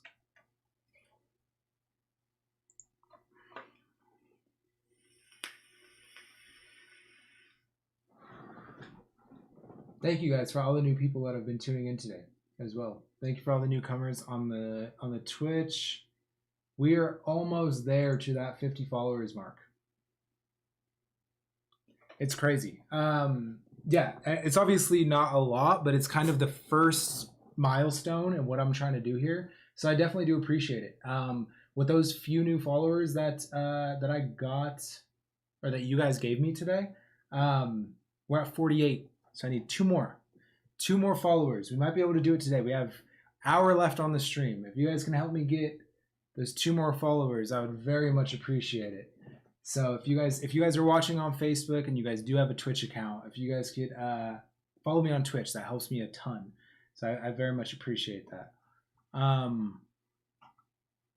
Back into it though. So we have this second layer now, and now you guys know what we want to do on the second layer. We want to turn off the vocoder. Let's turn off serum effects. We're stripping this down a bit. Let's see how distorted it still is with this distortion, you know, the camel crusher in the trash. Big chains, gold watch. It's not too bad. I think I am going to turn off the trash though. Big chains, gold watch. Get it a little bit cleaner there. It's already pretty low. That vocal, let's actually check with this EQ. I'm going to drag a new EQ. Big chains, gold watch. Big chains, gold watch. As you can see, most of the action going on here is going to be right here, kind of below 1K. Big chains, gold watch. Big chains. It's like balanced between 1K and then those upper frequencies are like right here. But overall, the sound is definitely more of a lower vocal than a higher vocal, obviously. So we can go ahead and let's mess around with, let's see if we were to take it lower. I think it's going to get kind of real guttural. Let's... So I think that's going to be too low, but who knows? Right now I'm going to keep that where that's at, and then we're going to do like we did with the last one. Do the redux. I've been liking to do the redux. I just feel like it gives it a little bit more presence. Big chain, gold watch. And even with this being on the low end, obviously the watch, I'll throw the EQ after. So obviously with the what's going on here with the redux, you can hear it adding those top end frequencies. Big chain, gold watch. Which does give this layer just a little bit more presence, but this can be adjusted as you want. Big chain. You could do more. Big chain. Big chain. Or you could do just a little bit. Big chain. And I actually think in this particular case, somewhere under like 5. Big chain. Big chain. Big chain. Yeah, I think like nowhere higher than like 6, 7 probably. Big chain. Big chain. Like somewhere around there. Seems to give it like a nice tone, and then we can start mixing it in, and then with mixing it in, continue to adjust some of the parameters if needed. So let's kind of see what we have now. Big chain, big chain, big chain, big chain, big chain. Maybe we do go lower on this. Big chain, big chain, big chain, big chain. Big chains, big chains, big chains, big chains.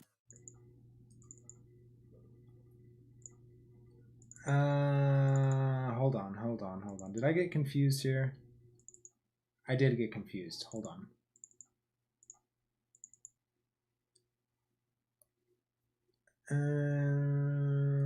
I kind of went back on what my initial intention was with this. But it's easy to kind of mess around with. So let's see if I did put this high and just make this mostly like a high-end sound.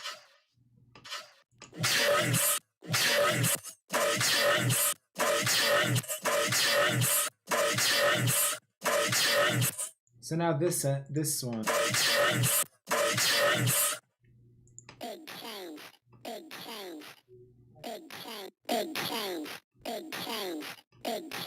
See, now that we're going higher with it, though, maybe a little bit lower on the down sample. Big change, big change, big change. Something like that. Big change, big change, big change, big change, big change, big change, big change, big change. Something like that a little bit. What I do think, though... Actually, let's do this. Okay. So we have that. So now let's go ahead and just squeeze these together just a little bit.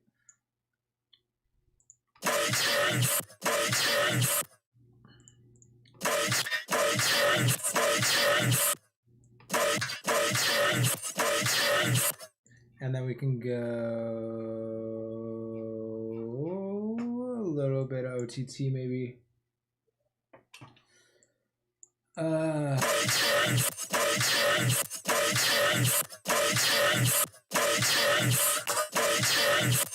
And you can tell too that there's some muddiness in that low end still, which must be coming from here, I think, from that the main layer. It's because we have this, which you can actually tell has quite a bit of mud right there. Big change.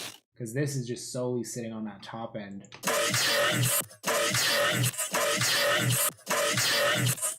Which initially my thought process, I was going to go have this like this.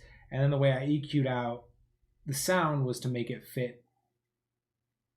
Well, no, it was to make it more fit on the top end. But then by the end, I felt like I wanted more presence in the low end, which would have been this.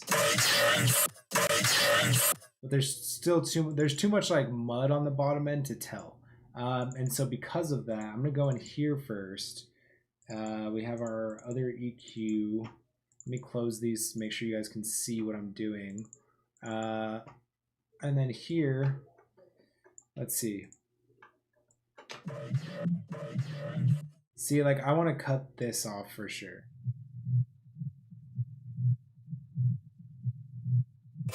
That's ugly and unnecessary.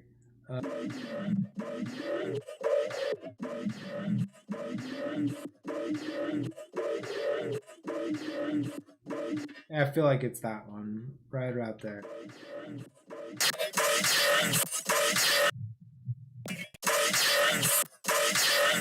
See, so that kind of helps that a bit, but then I'm wondering with this one, Big change.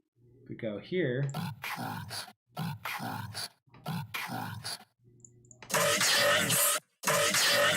see, I feel like that sits a bit better now, because if I go top end, let's see.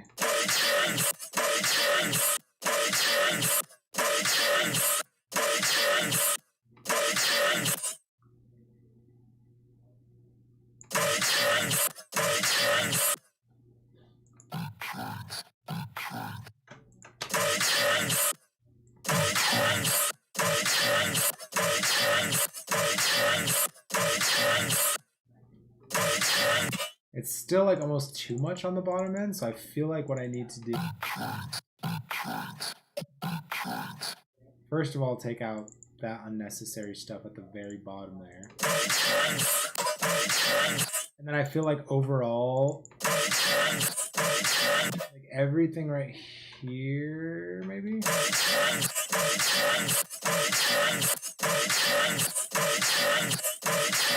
Not too much, it just seems like that like top end needs to open up a bit, you know what I mean? It just seems a little bit muffled.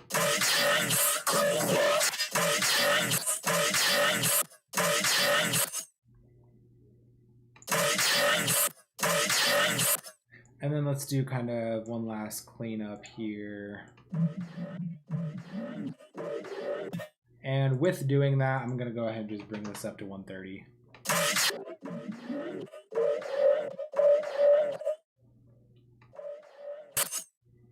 Taking some of that out.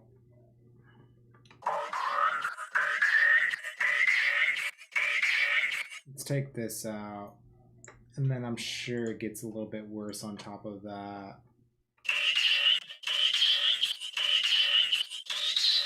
Right there.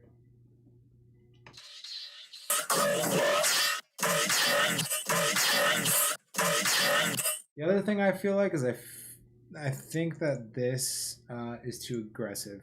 Now, like layering that in, I was too aggressive with these, I think. Like those are still harsh frequencies, but I just it thins out the sound too much.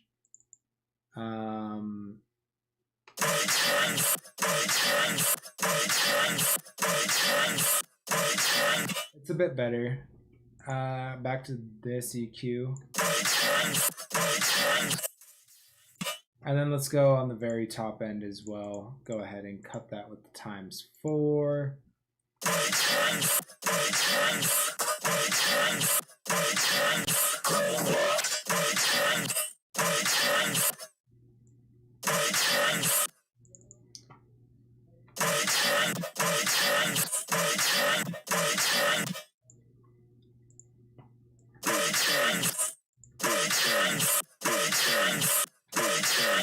See, I don't like what that like original vocal adds to.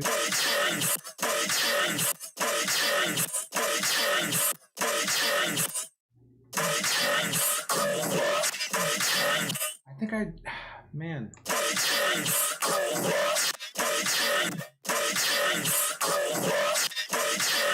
think I do like it like that. I think I do like it with that high end layer. Hold on one second. Close your eye.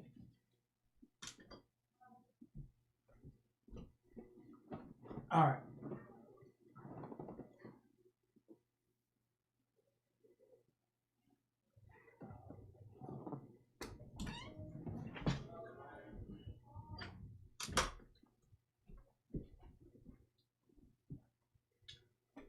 All right. So, yeah, I think that was. I mean, that was pretty successful.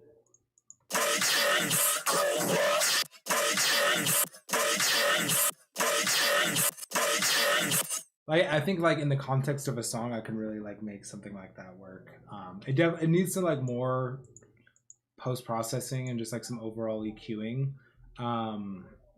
But getting ignore this because this I think that this would actually need to.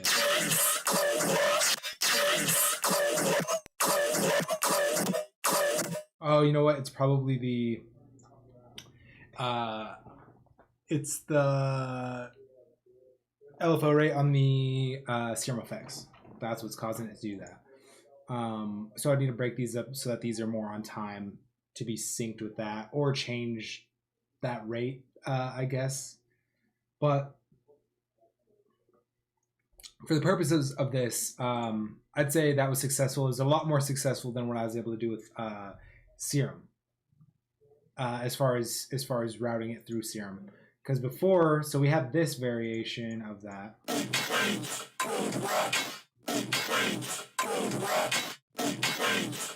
It was cool. It just ended up like overly distorted. It ended up way too distorted.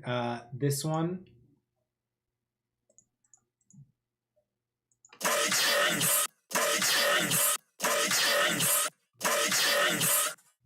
That one just ended up with a lot more character. And obviously went a completely different direction too. But yeah, I like that. So this one's gonna be big. I just name them what it says. Actually, I'm gonna go big chains phase plant, and this will be big chain serum. I don't think I'm gonna keep that serum one, but for now that's fine. Cool. It's been a good day so far. Okay, so now we can go. Let's find. What should we do? Actually, we have a good amount of these. What should we do?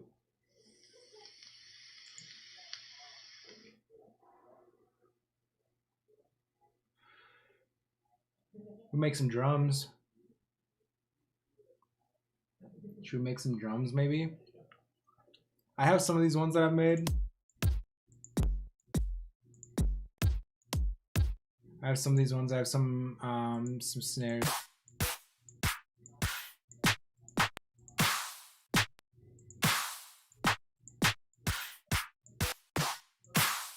So those are all ones that I've made and pulled from like projects and stuff. That's a lot of fun though too. Maybe we make some. I'll show you my process for making them, which I actually learned from D-Trace. Patrick D-Trace, for those of you that know him. If you don't know him, and you like dubstep and stuff, go look him up. He makes really good stuff.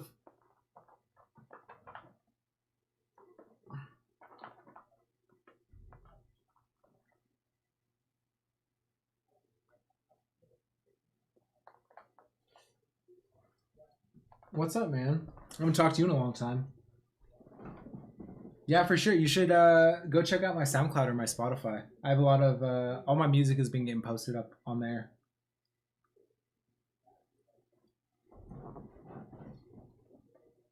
I did last week, or was it last week or a week before? I did like a whole track pretty much that I wrote like start to finish on here. But yeah, maybe we build some drums. I had this other drum loop that I was using just to audition some of the sounds to see how they sounded. But I need some more drums for my sample pack. So maybe we do that because I made a bunch of these other ones. I have a bunch of these other sounds that I've been working on. Yeah, so we could turn off the MIDI track. Let's get these out of this sound group. And maybe I just start this separate group now.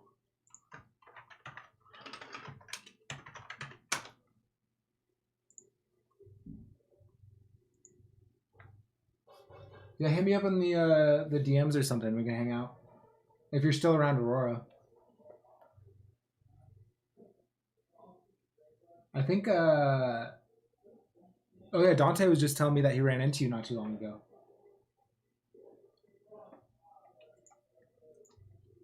So with drums, the way that I typically go about making my own is it's not necessary. I'm not like designing them, or I haven't designed them with like there's like that kick VST. I know that you can make like kicks and snares out of. I'm pretty sure, and you can do them in like Serum as well. But I like just like I like using like the just like layering and fades and stuff like that to kind of stack samples, and you know you can take like I'll show you what I'm talking about. But you can take like transient of one, you can take the body of another, you can take the tail of another, and kind of throw those together to make something that's very much your own. So let's do. So this stuff, so if you look at like these little transient ones that I have, so these are, you see this Ominous kick, Dr. Ozzy kick, and then this transient, I just have a Dr. Ozzy one. So I literally go into one of their tracks that like I really like the kick or snare from, and I'll literally like pull the track into Ableton and just like clip out like just the tiniest, just the little transient right at the beginning, like these. Like you can hear like literally just the tiniest little transient, and that's all I use from those ones. And it's not, you're not stealing their snares, you're not stealing their kicks or anything like that. You're just their transients sound so good. That I like using those to like build my own, and then I feel like I have a little bit more freedom with the rest of it because I like know that initial transient is so punchy that it's gonna hit through the mix nicely, you know, with the side chain and everything. So should we do? Let's do a kick. I need some more kicks in here. That one's obviously. You could tell this Ominous one is a bit more rhythmy, so maybe let's do this one. I'm gonna do these. Let's do these like over here. Okay, so we have this. No, let's go to Splice. And I already have a bunch of samples downloaded, but I have so many credits that like I might as well use them. For this, maybe let's play around my favorite ones. I have a lot of different like packs that I go to, but overall for the drums, like you really just can't go wrong with the decap ones. They truly are drums that knock. Let's check. I mean, he has so much too. Like there's so many different samples from him on here. Let's go drums, and then let's go kick.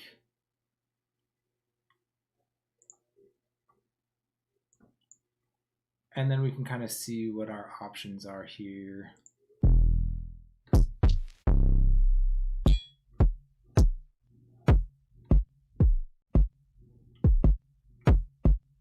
See, so if you think about it, like if I'm going for like rhythmy a little bit, so I'm gonna kind of look for the body of like a rhythmy one, which might be this, which kind of works out too, because I'm not like a big fan of that transient, but the body sounds nice.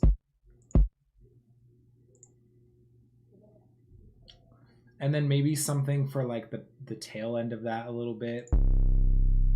I usually don't have like really long kicks. They're pretty tight for the most part, but let's see.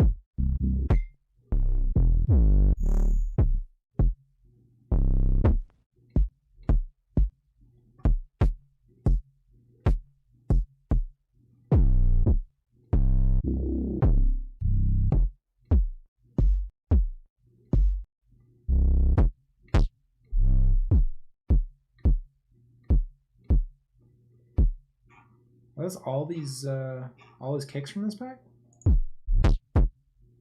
Okay, let's go to one of these other packs.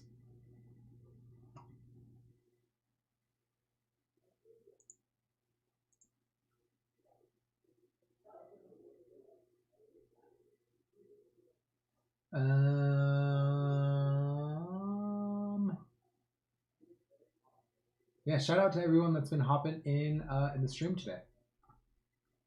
You guys are pretty active online on a Monday afternoon. Thank you guys for that. Okay, so we need to go to kicks again.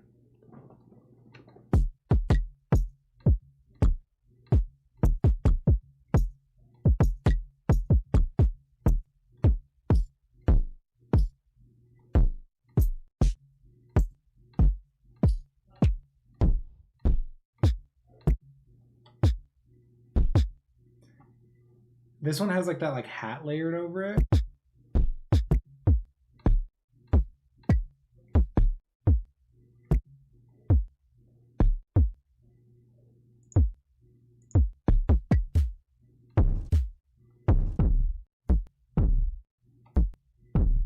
That one has like an interesting rumbliness to it. Let's try it. I don't want to like spend too much time searching through these, so let's check it out. Okay, so we have this sample. We have this sample. So now we can kind of like cut and chop and like figure out how exactly we want to do this. It's not going to be any longer than this, so I can cut that out.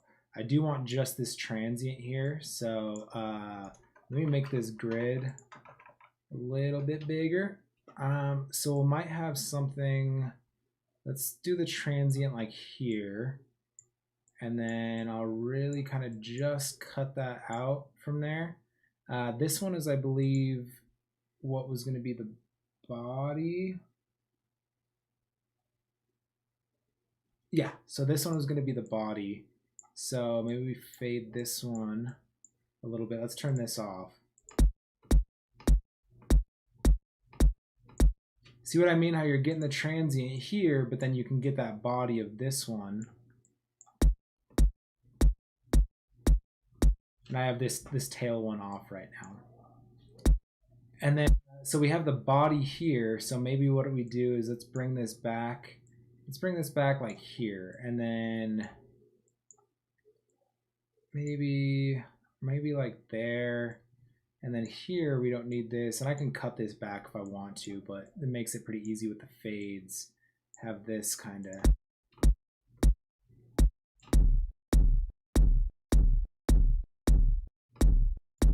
It's real boomy at the end.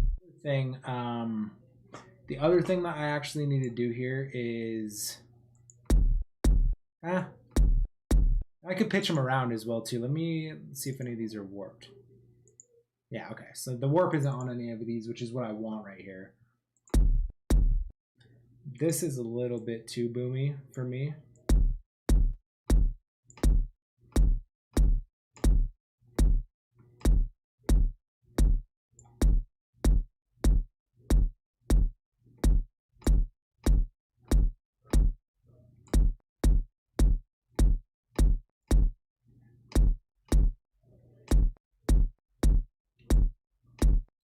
Okay, so what I'm going to do is I'm going to group these.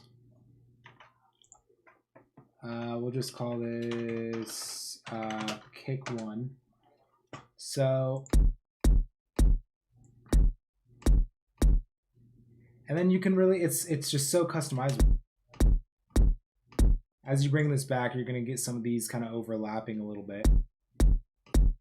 And kicks are, relatively short. I kind of make them a little bit longer than I would typically use in the context of the song. That way I have the option of kind of cutting that and shortening that. But something like this. Yeah, even that. I think pulling that back a little bit, you get a little bit more thuddiness out of the initial kind of when this body one comes in. Pull something like that. And then you can go through and kind of process these however you want, or EQ them, like on this. Like let's take a look like on the EQ on the group. And obviously you need to turn that off. But you could at least go and put this on the bottom end and put that at like on the very low end, put on at least 30.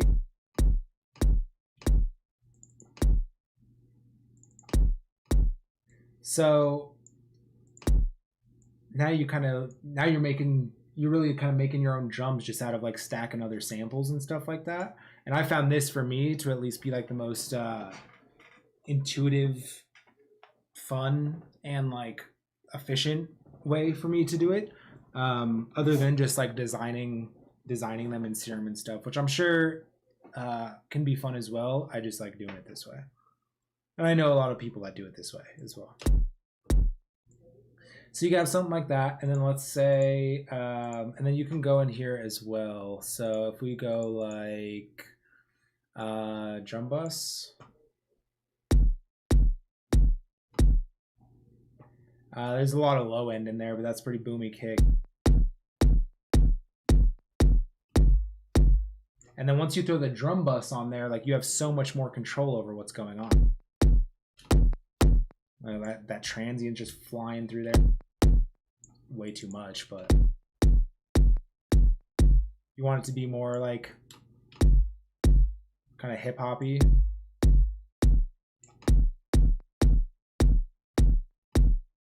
So you have so much control. There's a lot of low end in there though.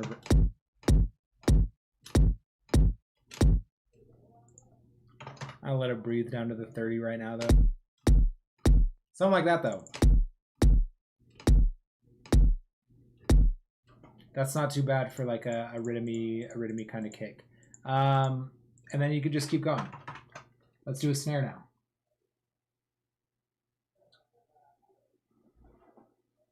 Do you have your sample pack? Like, do I have my sample pack? Yeah, I'm working on building my sample pack right now. You can see over here, it's pretty small right now. The biggest, most of the stuff I have in here that I'm putting together is like my own like drop sounds. So.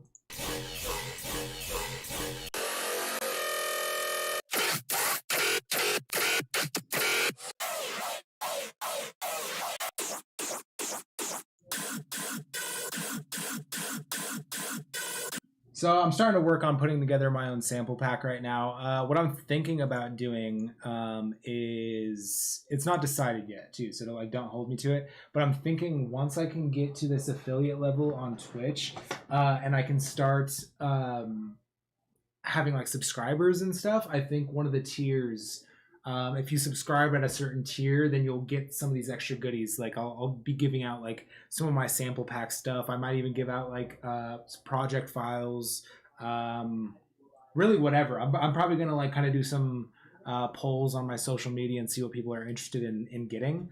But I want to kind of like give back as much as I can for the people that are wanting to be part of this community. So, okay, so we have that. Now let's go ahead and do the same thing with a snare. So in here, I'm gonna go to, I have my snare clap transient. We'll put that there. And it's just, literally just the transient from that. Yeah, just the transient from that. So now you can go in and once again, see what else you like. And I just personally use a lot of the decap stuff because they're fun. They're really like tight sounding drums and stuff. But you can use whatever. It actually might be fun to do. Must I has some really cool ones in his new one. Maybe let's get one from decap, and then maybe we'll go find like a cool like body layer from one of the Must I ones, or one of the tails or something. That could be cool.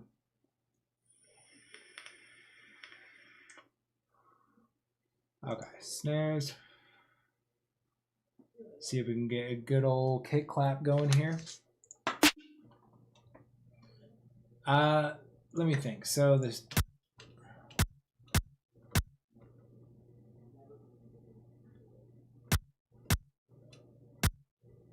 So that's pretty clappy transient. Maybe kind of go a little bit more snary with the body.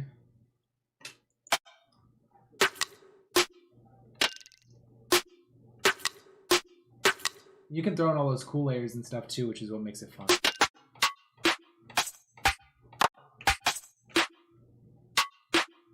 I kind of like that. I have that one already.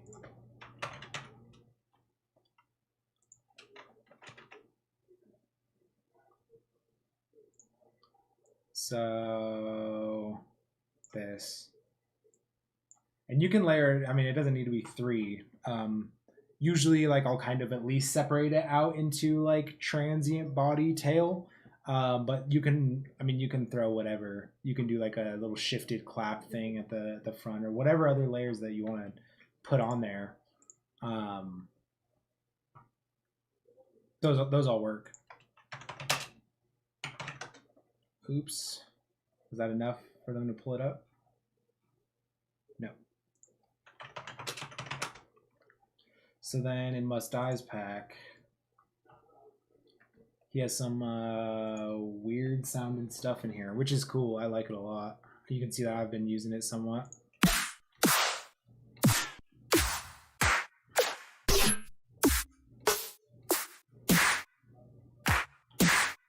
That's giant. Just like his normal clap one.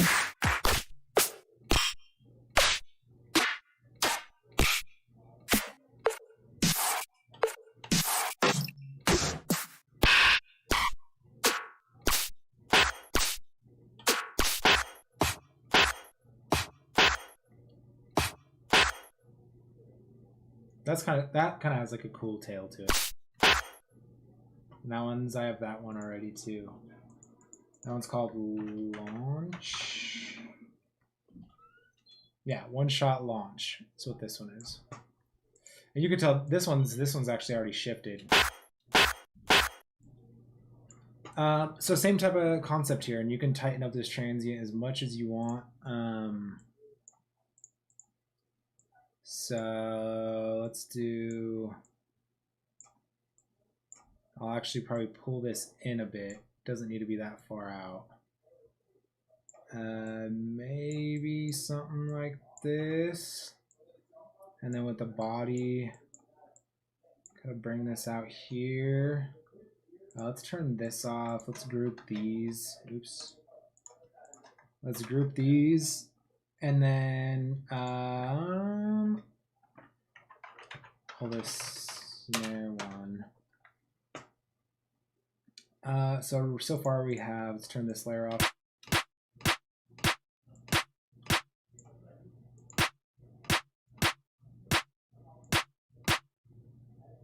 So you have that, and then let's pull this back.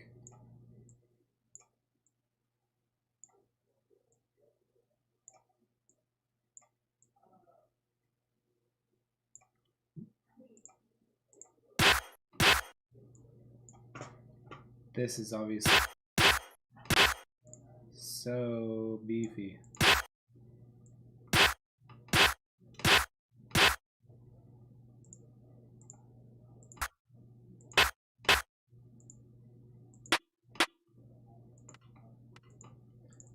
Let me see. I'm gonna check on an EQ.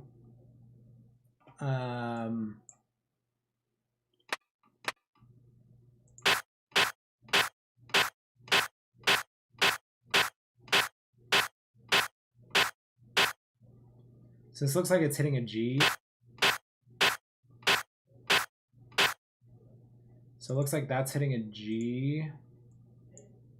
Let's see what this is hitting.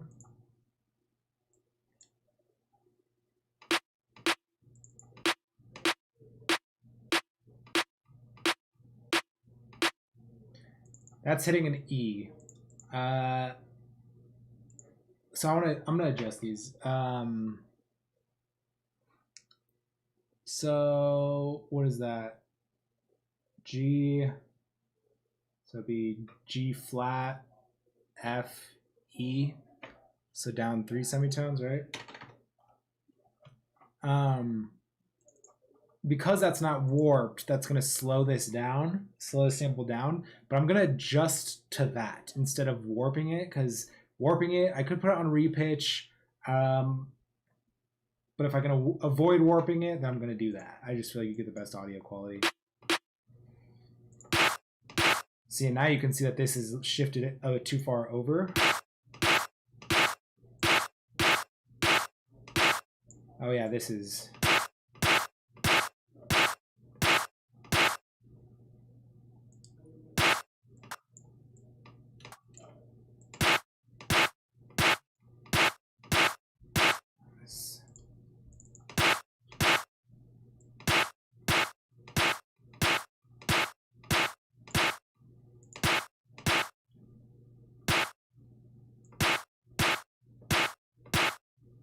So then you have, which is really just taking that transient.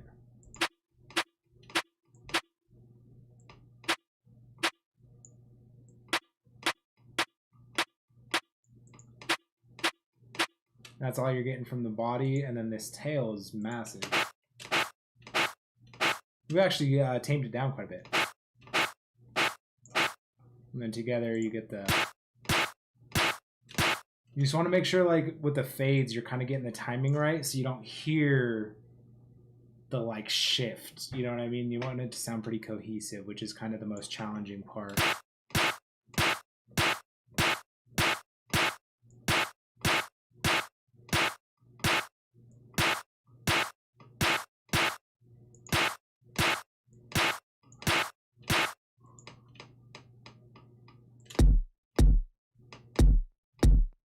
So there's our kick. There's our snare. And then that's just like how you can go about making like some custom drums without having to necessarily know how to like design drums. And you can use like, I mean, you can use the transient from whatever. If you find some drums on Splice and stuff, I just think it's fun to like find really interesting snares and stuff from artists I like and just kind of pull the transients from those and then see what I can do with like those transients. I think that's kind of fun, but you can pull the transients from whatever. It doesn't need to be from a song that you like. Like you can just pull them from Splice samples, which is completely fine.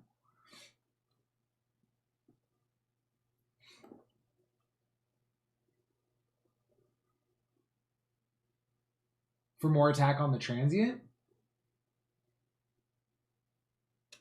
Yeah, I mean, I would definitely do a little bit more processing on here. What I'd most likely do, which I've been liking to do, is shape it with the Kilohertz transient shaper a little bit. Once you bring it in here,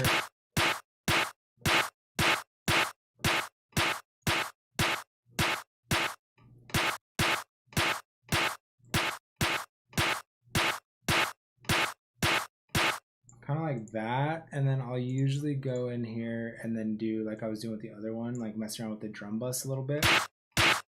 You could see even that 20% drive is pushing through there pretty hard. So I'll probably kind of, because I think I do have a limiter on here. I do have a limiter on there. So that's where it's capping on it.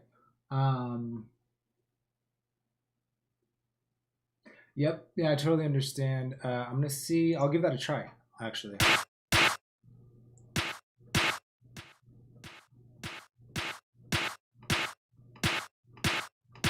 Yeah, see, that was slamming in there way too hard.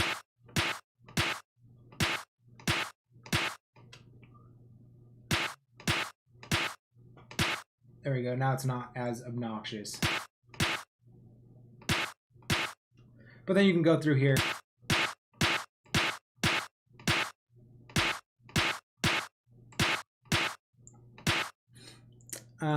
Let's try what you were recommending though.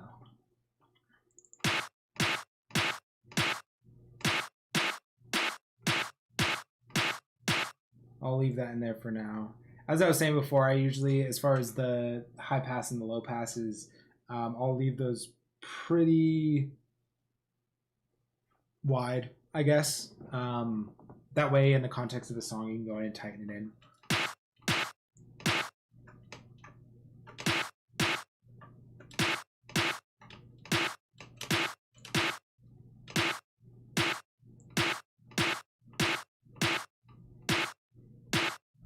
So that's the higher one.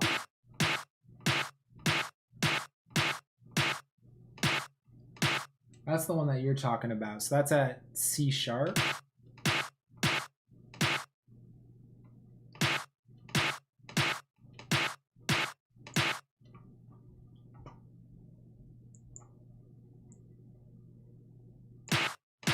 Let's give it a try.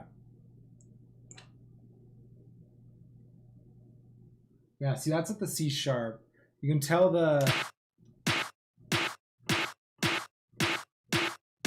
that's that fundamental. I kind of like it lower though, what you're talking about. At first I was like, I feel like 140 is going to be a little bit too low, but I actually like where that's sitting. That was a good recommendation. I'll probably maybe like something like that, and then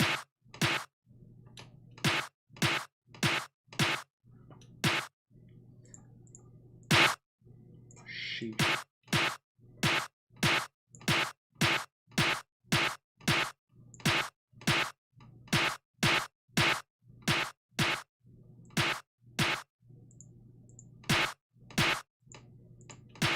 I like the soft sign a lot.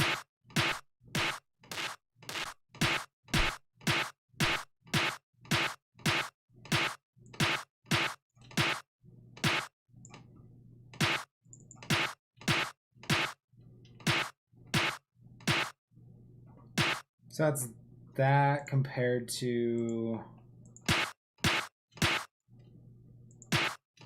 definitely makes it pop a bit more.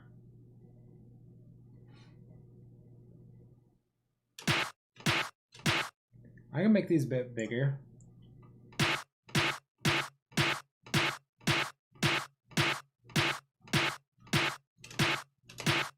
I can even throw, let's do the saturator that I like a bit more. Of course, the volume is absurd.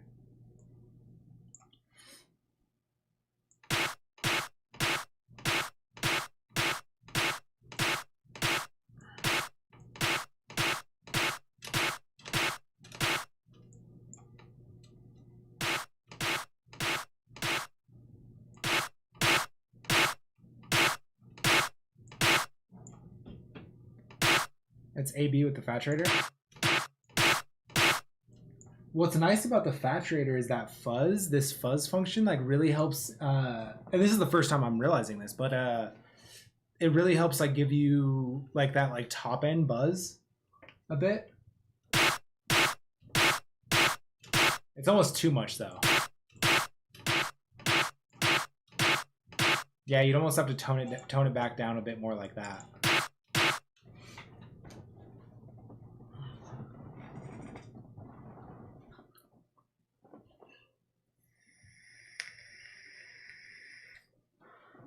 As in boost more resonant frequencies? Like more peaks? Is that what you're talking about? I could go to some higher ones.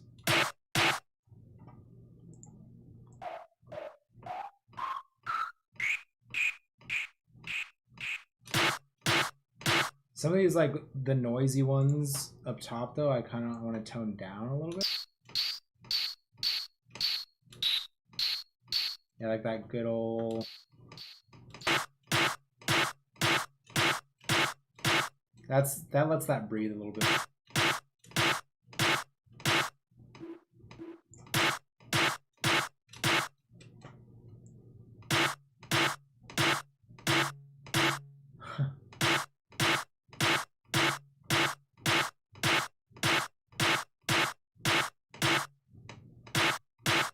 That right there is about as hard as I can push it without getting those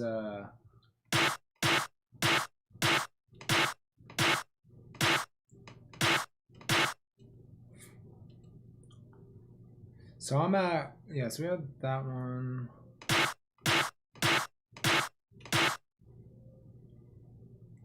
Unless we do, because this one's obviously the fundamental, which is at 332 on that. But I'm wondering if, so what would that be? 150.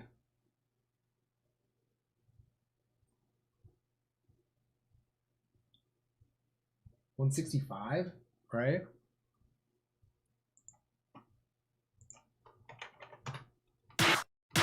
Would technically be. Yeah, that would technically be.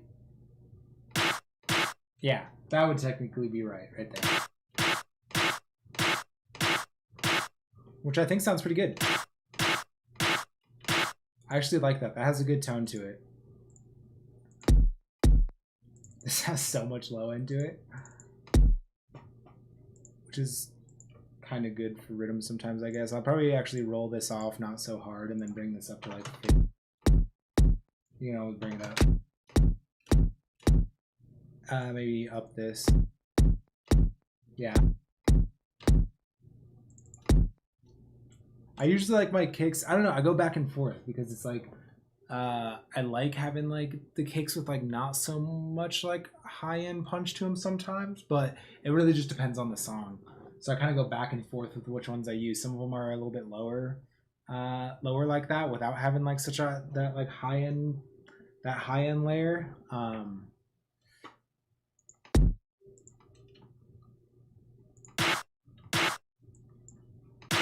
It's definitely a big snare. Big snare clap thing. I like that. I think that's cool. That's a good idea about boosting these ones though. Good idea there. The drum bus helps a lot, especially with the kicks. And that transient shaper just puts a little bit more attack on that snare.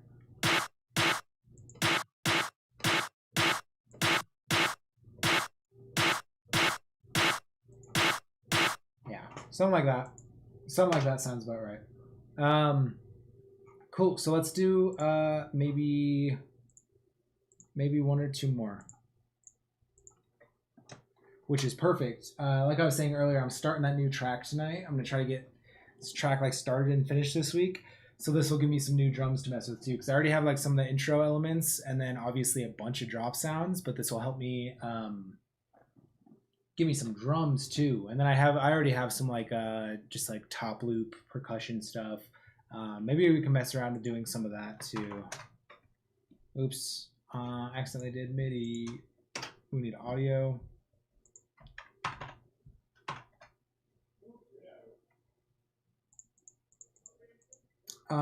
Cool. Yeah, so let's do last time we did that ominous one. Let's do like this Dr. Ozzy one. Dr. Ozzy, Dr. Ozzy, however you want to say it. Depends if you're from Canada or not.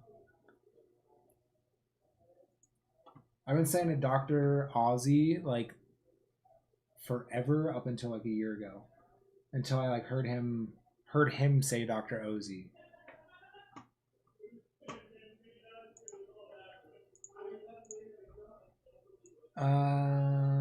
Yeah. Oh, why did I pull this over here? Okay, so we're gonna use this kick.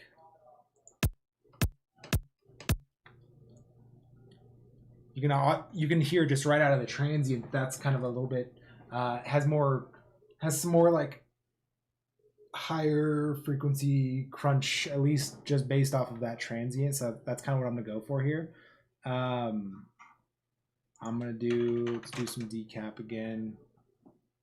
They're just such good quality. This is from, looks like his Future Bace pack, which is fine, which is all good. Kicks.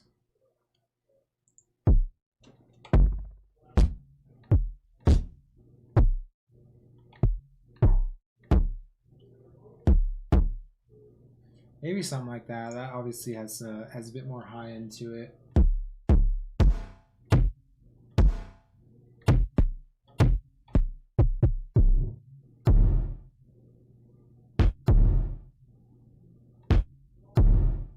That it's kind of obnoxious, but that might be cool for like a tail. I don't know. Let's see. Let's see what we got. Back to splice. Okay, so we got this, and then we got this. Make sure none of these are auto warping, which they are not. So we're good. And then, okay, so we have that. I'm gonna pull this back a little bit. I'm gonna tighten this here. I'm gonna tighten that there. Let's go. Let's group these like we've been doing. I'm gonna do kick 2, and then I'm gonna bounce these all out later so I can actually put in my pack so I can use them in a different project.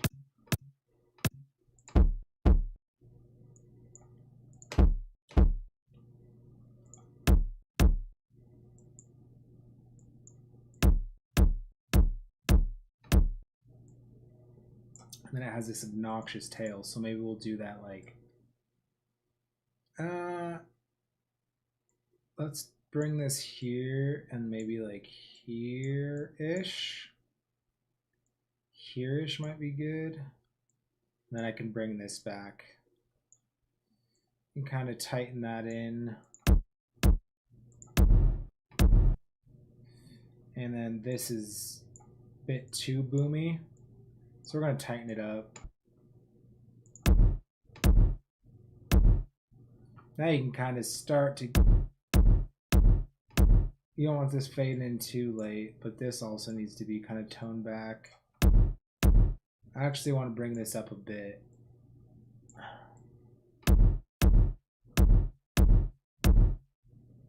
And this kind of comes in a little bit too abrupt.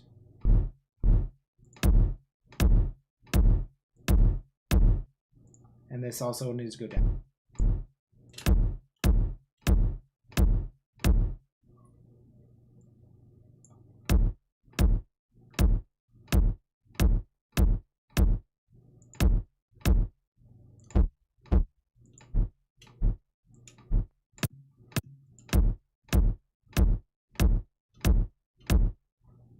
Something like that.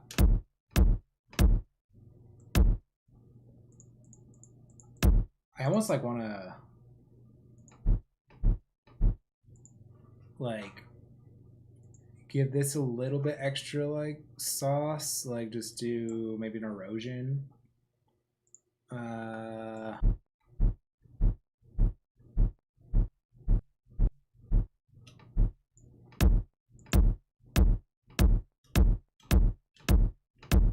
Yeah, something like that. I'm curious to see what this looks like on the frequency spectrum.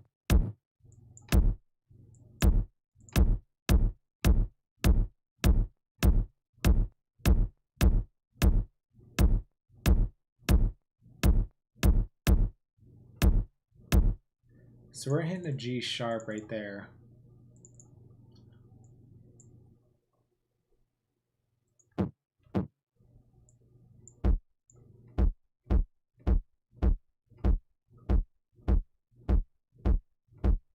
We're actually hitting a G on this one.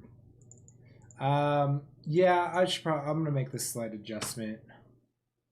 Let's see if that messed up our timing.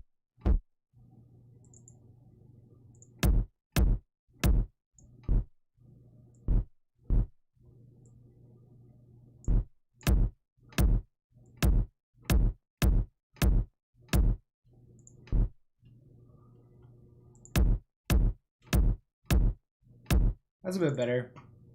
And then yeah, we can play with the drum bus again. I think this is getting slammed way too hard again. Let's bring that down.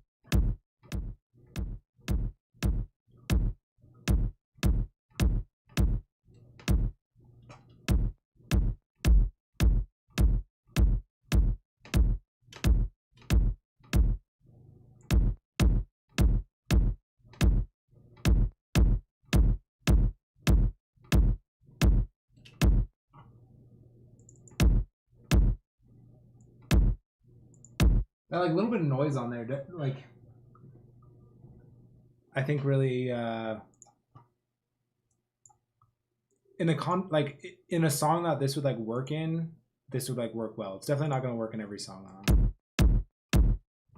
I like the airiness of that. And then we can go EQ here. And then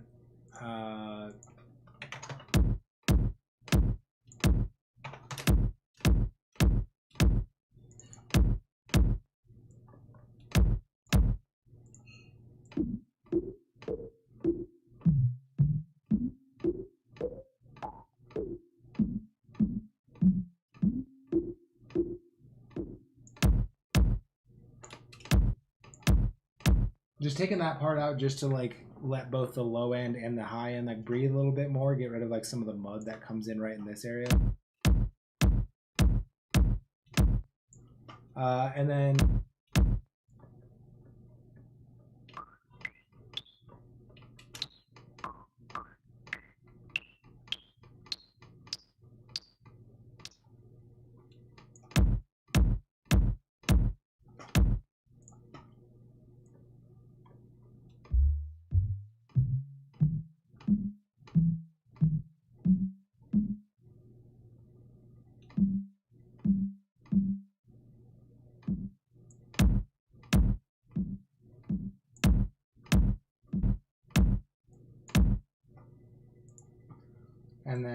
down here. We got this dip right here. Maybe we're okay right there.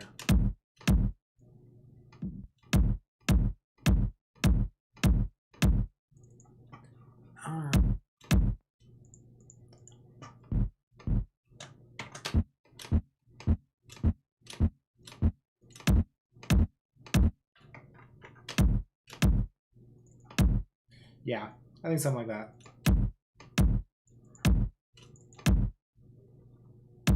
It's punchy and then it has that like tail. Just gives it a little bit of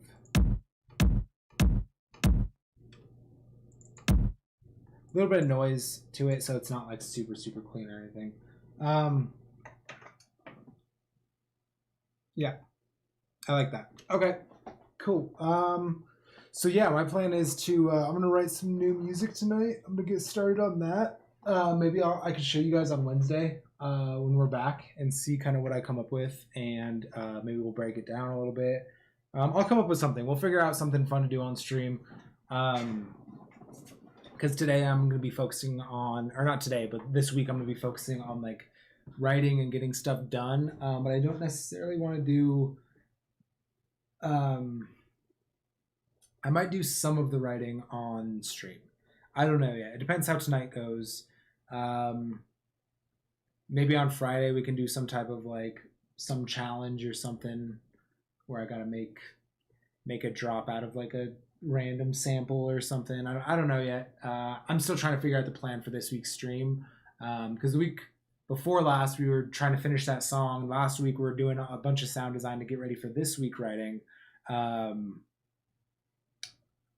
Yeah, I'll figure it out. But I want to say thank you to everyone that tuned in today. It was a really good stream. We had a lot of people come in from Facebook. Everybody that was like participating in chat, and then all the few new people that followed me. It helps me a lot on Twitch. I can't even explain to you how much that means to me. So I do really appreciate it. Monday, Wednesdays, Fridays from 2 to 5. That's Mountain Time. I live here in Colorado. We're on our path to 50 followers on Twitch. I need 2 more. We're 2 away. So thank you guys for helping me be able to do this and support me. And I will be back on Wednesday and we will get some more work done. I hope you guys have a good rest of your day. Thanks, guys. Peace.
Ice on.